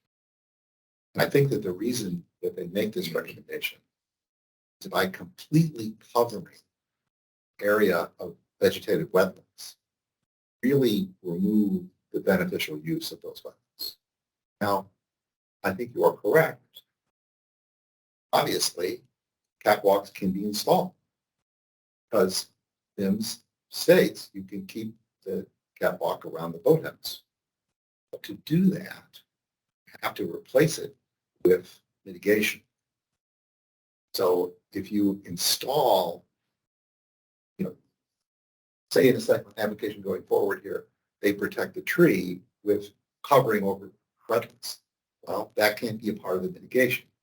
Mitigation would have to be elsewhere. Yes, I'd agree with that BIMS is not in the business of protecting the tree, though. Their expertise is on the marine science side of things. And so we're tasked with balancing that with, well, okay, there's a tree there, and certainly there are other issues you run into if you talk about taking down a tree like that. It sounds like the law does have an avenue for installing the catwalks in wetlands if you do it in the correct way. So I'm just saying that seems like the last item we come to after we figure out what's the right way forward here rather than upright catwalks. One of the issues that I'm seeing is the question of that moment by moment evaluation of the wetland area, because it does seem to create problems if you take that approach. In an extreme situation. If I may, that's the second item I want to discuss, but I'd like to go around and talk to each of the additional members about the basic BIMS recommendation. Would anyone else like to comment? Do any of us fundamentally disagree with the BIMS recommendation? Lower the bulkhead, open the edges, plantings on both sides, remove the catwalks except around the boathouse. That's the basic BIMS, best available science recommendation. I'd like to know if anyone else thinks we should not follow that. The recommendation on the north side was to open the bulkhead entirely. Is that correct? No, the recommendation on both sides is to lower the bulkhead, but then to leave a, what is it, like a 20-foot window on either edge to allow the free flow. Now that's just to allow free flow up to the, into the vegetative areas. And that's essentially what is on the first permit application. I thought I had seen them originally requesting more open area, and then they adjusted it to these smaller windows. No, the smaller windows showed up in the second application. BIMS didn't change their recommendation. So if I could, does anyone think we should not use the BIMS recommendation? I want to clarify that the BIM's recommendation did say that provisions could be outside the state tree. They say the tree should be considered.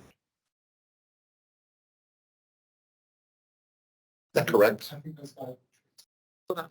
Yeah, but what, I should not, let's see what they suggest.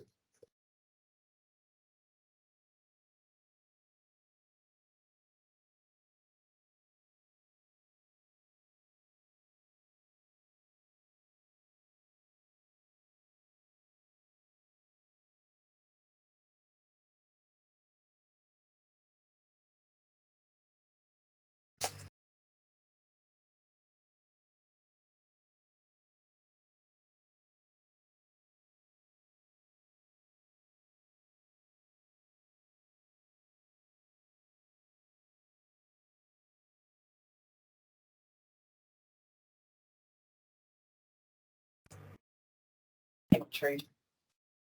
Greenway on the south side would need to be done with care to avoid damage to the large maple tree.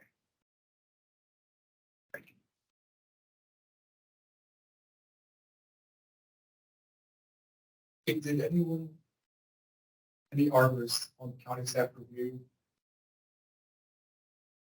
or the impact of the tree?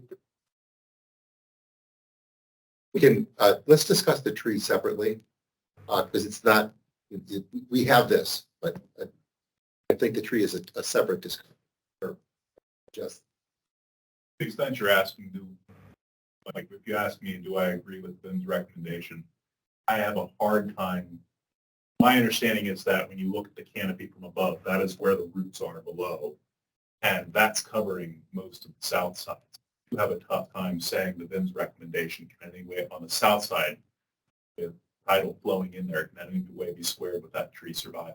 I think Maybe, that's where as well. maybe you could do it with a retaining wall, but now you're talking about even more disruption to that area when we know there's a historical bulkhead. Easiest path forward seems to be, okay, let's save the tree. South side may not be feasible. Can we compensate on the north side? And yes, that means saying BIMS, maybe can you come back with a different recommendation? Can we do something different? I just don't see how you can make that work on the south side. But it doesn't look like there's enough room on the north side for any, for that level of mitigation, is there? If you did something more extreme, like saying, maybe can you do a living shoreline on the north side and no bulkhead, but I don't know if that works with the boathouse. Yeah. I don't know. I mean, you start getting into more extreme mitigation, but the south side does not seem feasible. Good discussion. I'm asking for a resolution here, but let's talk about the wetlands area to be restored. The wetlands area to be restored here is being presented as the area that was observed at the time of violation. And discussing with the VMRC representative, I believe the position is that that's the only thing we know. We have these photographs, we have evidence that indicates that there likely was wetlands, vegetated wetlands prior to the violation. But once the violation is in place, we can no longer measure it. But typically, this was I'm not suggesting in any way, manner, shape, or form that we should punish the applicant. I leave that for somebody else, if it's necessary. But if this had been a normal course, we would have measured the tidal wetlands. And there would have been some tidal wetlands here. But we have no way of doing that now. So I think we're stuck with what the staff and we were able to go out and observe and what the engineer reported to us as the area. The engineer just indicated earlier that they would not agree with that delineation of 500 square feet. They would agree that that's the square footage that was approximately there at the time of violation.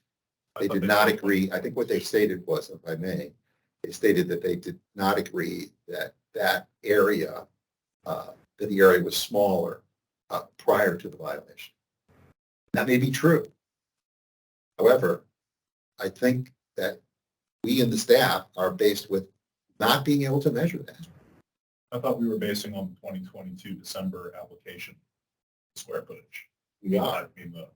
We are. And the engineer indicated earlier tonight that they would not stand by those numbers as being the likely numbers for the time of violation. No. Those numbers were taken by survey. They were actually measured. As of December. Yeah, now it could be worse. Correct.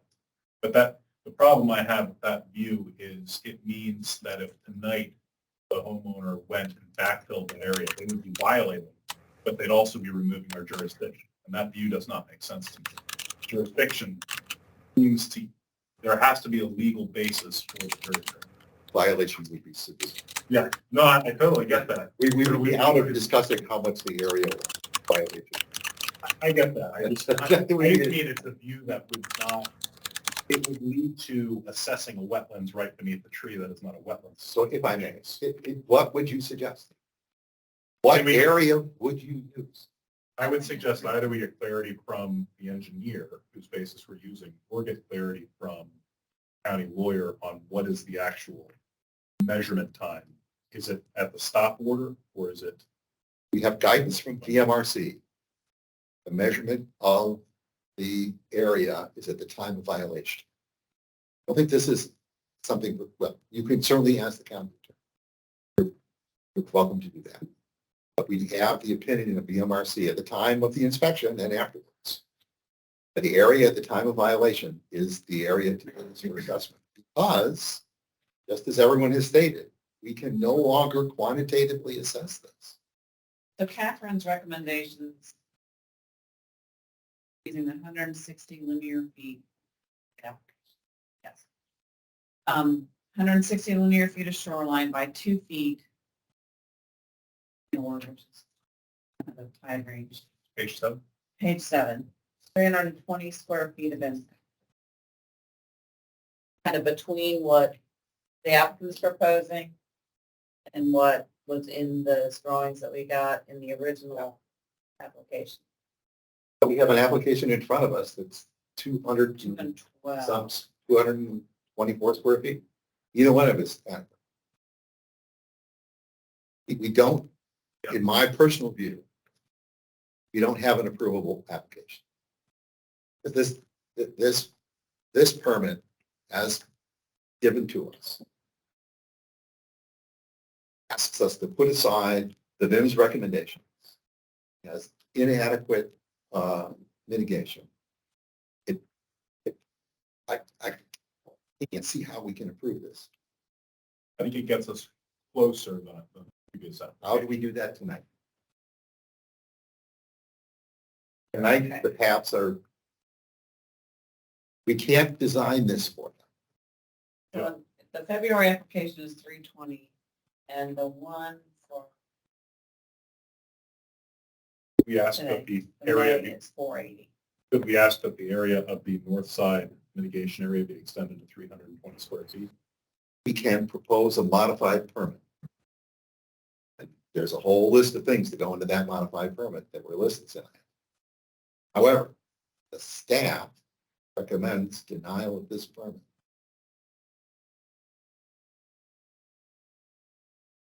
I'm not saying you can't propose a modified permit.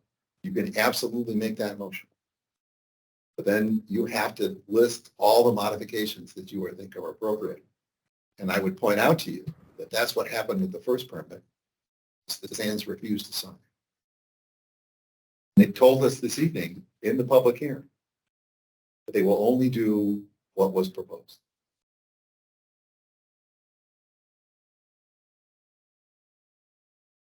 So I'm not telling you can't propose a modified. You absolutely can. You're a board member. You can. Yeah. But could I get a sense of the rest of the board members? Are you in support? I mean, unless, I have a staff we have a staff recommendation that says deny this permit.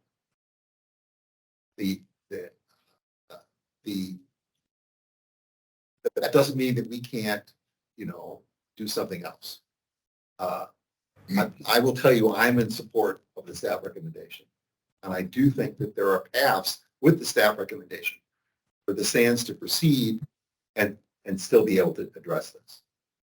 However, if someone wants to propose a modified permit, yeah. So let me ask, just poll the group here.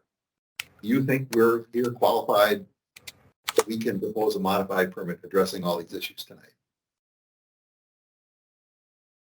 I'm in favor of modified, I think. I appreciate It's discussion. just a poll. What do you think?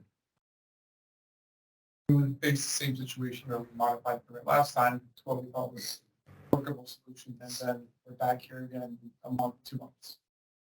That's why I asked during the session, is there a way we can actually use that already? Get the work underway that can underway and then address the rest of the site. And again, they can still sign the permit. Sure. Mr. Campbell. I think at this point, I feel like there's still missing information. Clark. And they make this work, but I'm not sure that we're there yet.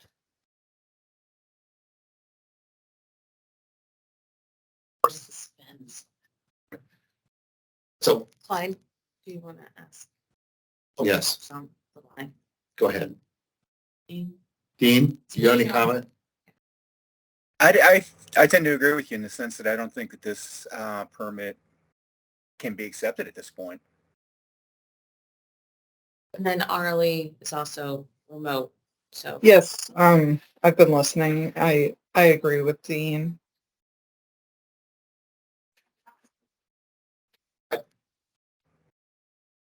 John, I'm not telling you you can't move a motion. Well, I hear what you're saying. I think there could be a path forward, but as I try to express it, it appears that I'm designing a solution, and I'm not VIMS, I'm not an engineer. I can suggest things that sound reasonable to me, but I can't tell you that they're doable or they're not going to cause problems in the future. But I do recognize that there's a problem. I do understand that signing a permit that doesn't include the backfill and then hoping that we approve it later is going to be hard for a homeowner to accept because we do that. And so I understand Let's why. ask the sense of the commission, let's ask the sense of the board on this. You know, to me, there's two major ways to address the tree. One is what was outlined in the presentation, which is to allow a boardwalk and fill, but leave a small opening on the right-hand side. Or it's to put the entire boardwalk all the way across and move the entire mitigation area to the north side. If that's the case, by our discussion here, I think we're telling the applicant that if they put in another application with one of those two options, it would be considered. I would agree. That would be my inclination then, to do a denial without prejudice, to allow them to remedy the issue. Okay, but let's finish the discussion. Can you repeat those two things? Which two? I'm sorry. Two options. Two options. Oh, the options are, one, what was presented in the slide, which would limit section A, the fill to within 15 feet of the north property line, and would still require the mitigation area on the south side. Now, if we did get an application that is what's shown here, which is that section 8, which fills the entire south side, I do think we would have to ask VIMS if that's acceptable. Didn't the Is it engineer, I'm sorry, Sorry, go ahead. didn't the engineer say that they didn't think that it would be necessarily a problem to go ahead and follow the VIM's recommendations? They were saying that it is feasible from an engineering perspective. They're not saying that that would be suitable for saving the tree. It could be done. It's not necessarily the right choice. In all reality, I think it's the water that's going to kill the trees, compaction of the soil, heavy machinery that's going to drive it. And the cutting of the roots. Right. They chopped his roots. Yeah, the arborist report intimates some of that. But that's not my judgment to make. If the applicant, so the board, does something that allows the existing previously approved to be signed, if we were to get an application from the permittee to use section A and VIMS is okay with it, obviously I think that would be something that the board would put upon favor. I get that as an impression. For the two people remotely, can you comment on that? Do you agree? Catherine, you're close. I need to hear you better. Dean and Harley, did you all want to chime in with any thoughts? No, I think going with denying without prejudice is probably the reasonable approach right now. Because as I noted a few moments ago, it seems like the engineer is able to make it happen in one form or another. Now, whether or not the engineer and the arborist have to get together and discuss the best approach, I can't speak to. Yeah. So- I would agree with that. I do.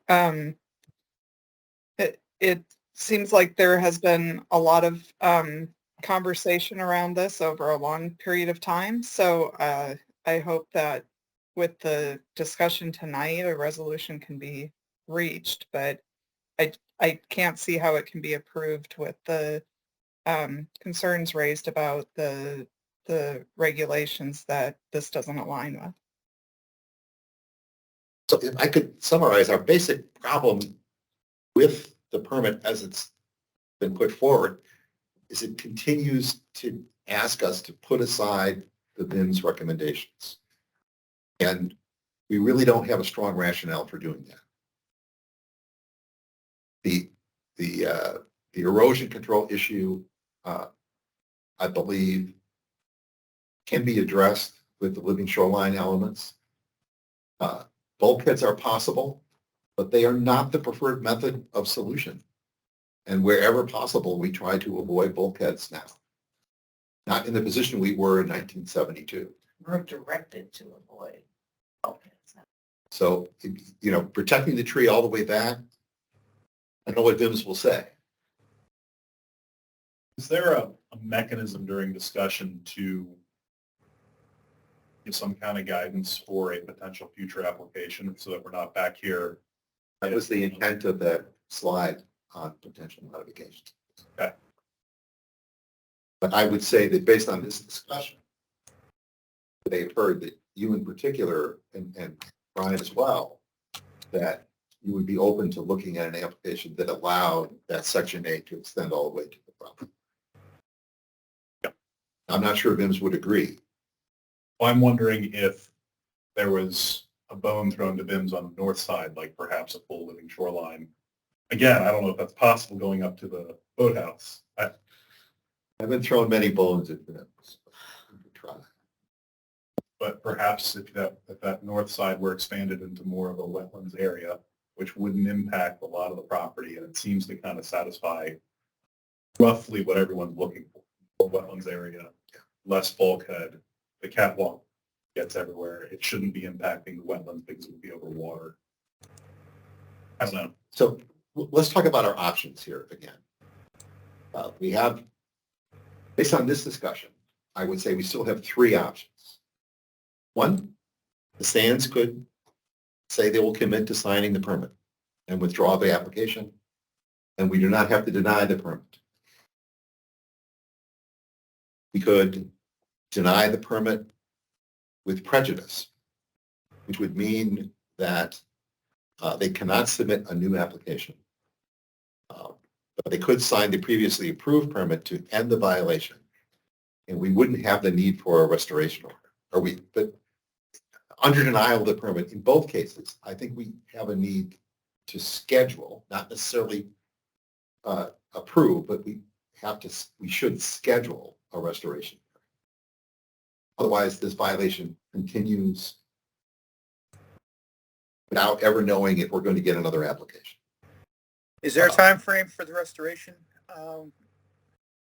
There's a time frame for the hearing. Right. You have to have a 30-day notice. But what happens at that hearing happens at that hearing. Got it. We would have to, have an actual hearing with the reaction from all parties on how to proceed with that. So again, one option is the Sands agree to withdraw and sign. We could deny with prejudice, in which case we would really be only leaving the option to sign the existing permit because they could not submit a new permit.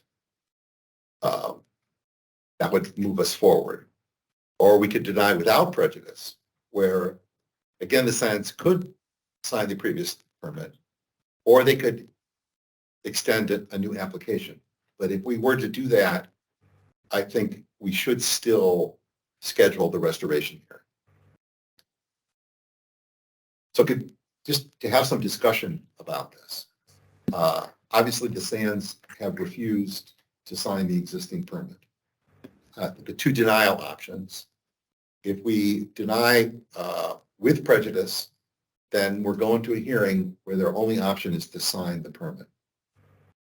If we deny without prejudice, then they have the potential to submit a new application. But we would probably be into the restoration hearing before that process is complete.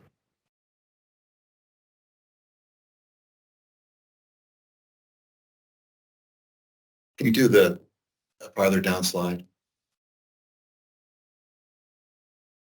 Go down. Oh. Could be the last slide in that presentation. Oh, that's it. Go back.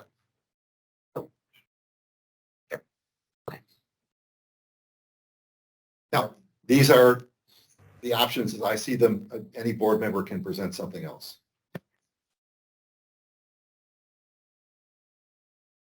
There be any interest in deferring to get an opinion on the exact square footage of the wetlands.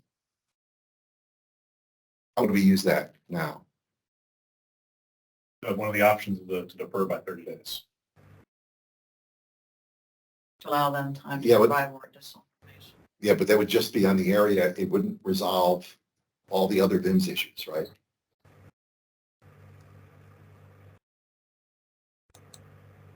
I mean, we would need an entirely new drawing application, everything.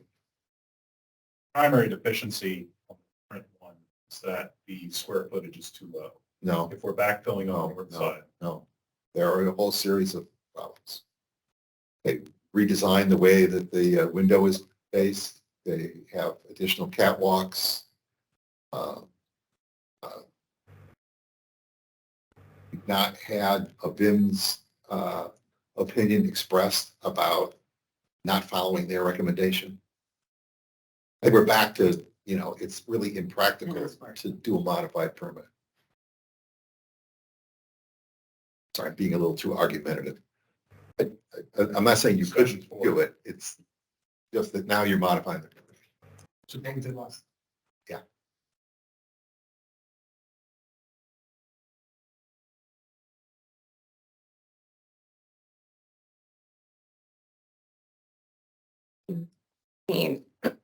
So can I just, here's some discussion with or without prejudice. Clyde, may I interrupt? This is Mark Gorey. Please do, Mark.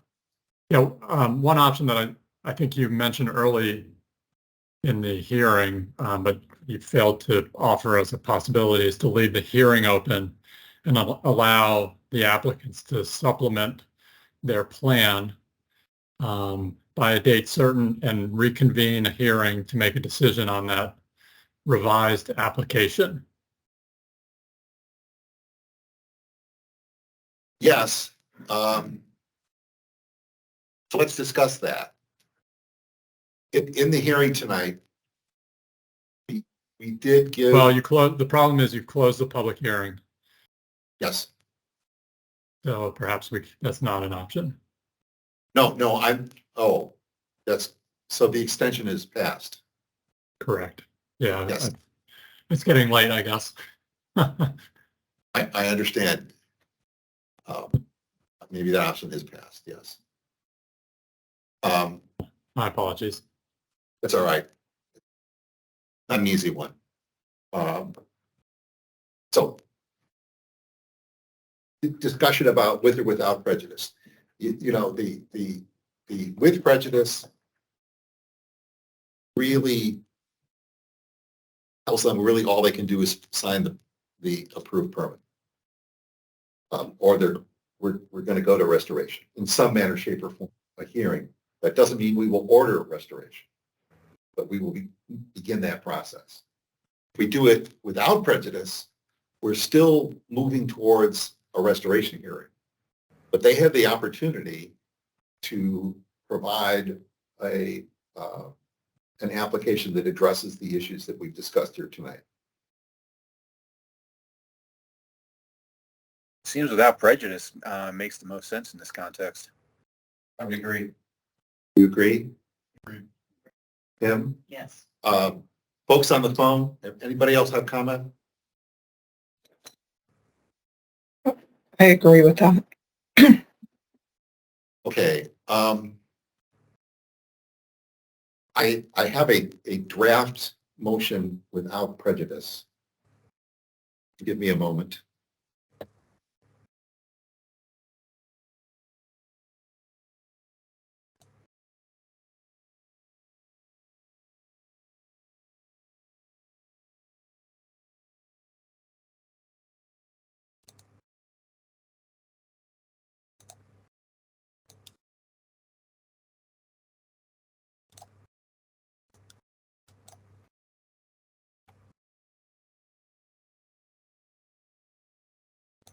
So typically I would ask someone else to make this motion, but I took a while to develop this. So propose based on oral and written testimony presented at this hearing, the anticipated public and private benefit resulting from this project will not exceed the public and private detriment. Therefore, I move that the Wetlands Board deny without prejudice this application Wetlands Board permit for 10625 Green Drive, Wilton, Virginia Marine Resources Commission number 23-0716, tax map 113-41. In addition, I move that a restoration hearing be scheduled as soon as possible. We have a second. Discussion. For the restoration hearing. Okay, so if we're doing without prejudice, my concern is them being able to provide us with some additional information. Modification, right? So, If when we do without prejudice, they may reapply. they may reapply, Yes. but in the meantime, the restoration hearing, they need the application, correct? So is there a way? But we, the restoration hearing is just that. It's a hearing of us to discuss what the issue is at the time of the hearing. If the Sands move to give us another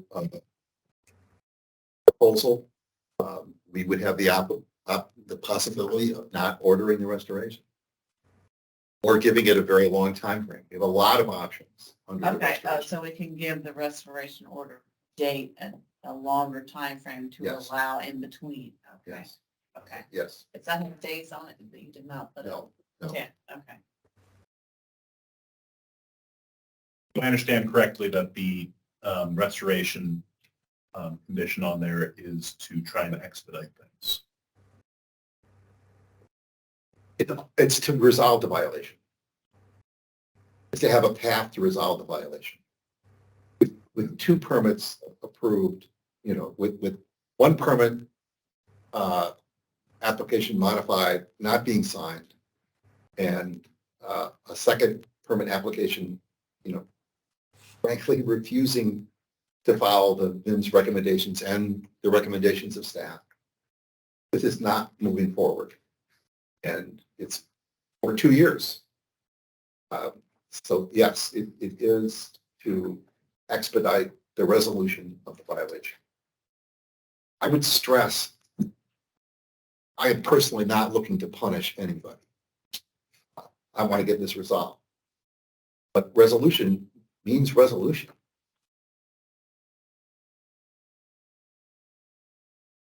When you say schedule as soon as possible, do you mean that we would set a date as quickly as possible, or that the date would be as quick as possible? So what I mean is exactly what I said. It's a direction to staff to schedule this as soon as possible. Catherine has the world of Fairfax County to deal with in scheduling hearings, which includes finding a room, getting the applicant to make sure they can make the hearing, making sure all of us can make the hearing. It's the same process we go through every time we try to do something.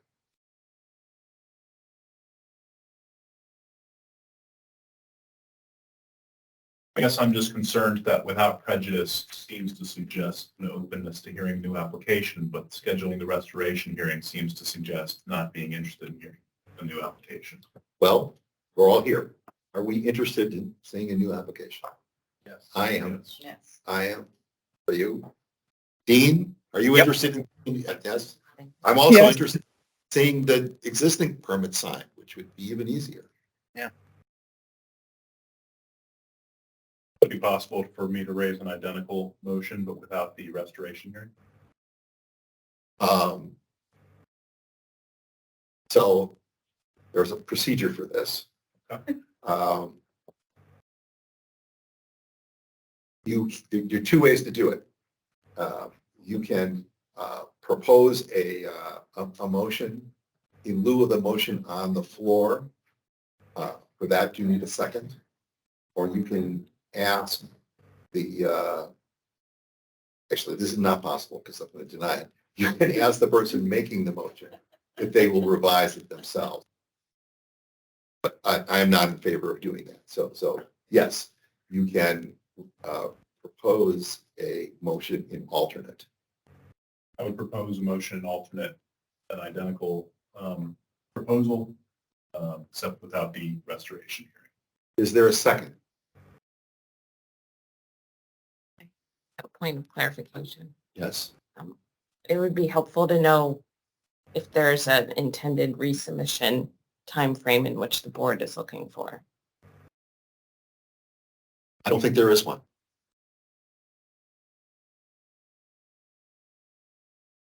That's up to the applicant. No second. I'd recommend, Okay, but you have a motion on the floor, but there's no second. So the motion, yeah, that's better. Thank you. We're getting better at this.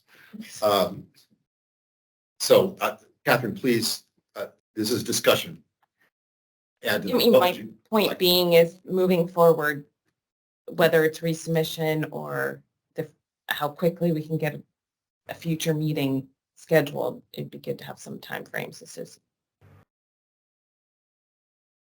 as far as, producing a modified permit or a new application, they can do that as quickly as possible. We'll have to give them a date. I don't think. So the statutory requirement, this is Mark Gorey, the statutory requirement for a restoration order is 30 days notice to, in this case, the sands. So the soonest you could have it is 30 days from tomorrow. Mid-July. So if the intent is to have the restoration order hearing as soon as possible, that means that the sands, in order to avoid a potential restoration order, would have to have a submission and a hearing in less than 30 days. And I don't know, we'll have to ask Catherine whether that's feasible. But Mark, could they not come to the restoration hearing, present their intent, and the board could elect not to order restoration? The board does not have to approve a motion to impose a restoration order. At the restoration order hearing, the purpose of the hearing is to decide whether a restoration order should be imposed. So if the sands appear at the hearing and provide enough assurance that a restoration order is not required or is not necessary at that point, then the board can do as it pleases. I'm just suggesting that you're dealing with notice requirements in both a rehearing, a hearing on a new submission, and a hearing on a restoration order. So if the board should take that into consideration when approving a motion tonight. Let's see, as soon as possible, maybe the issue. That would be much more.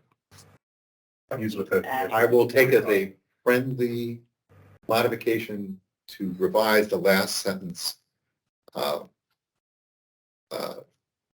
to eliminate the as soon as possible. So it states, in addition, I move that a restoration be scheduled. Stop. Like in that one. All those approve? Aye. Any discussion? I'm going to call the question.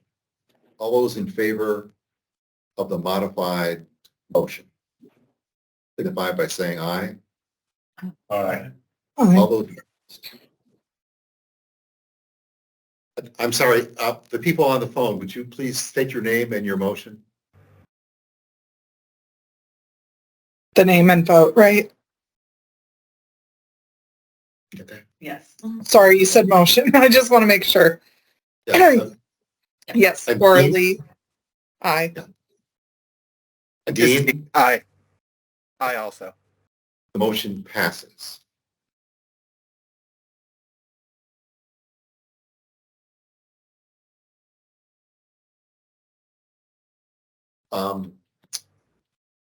I have a motion to close the hearing in total.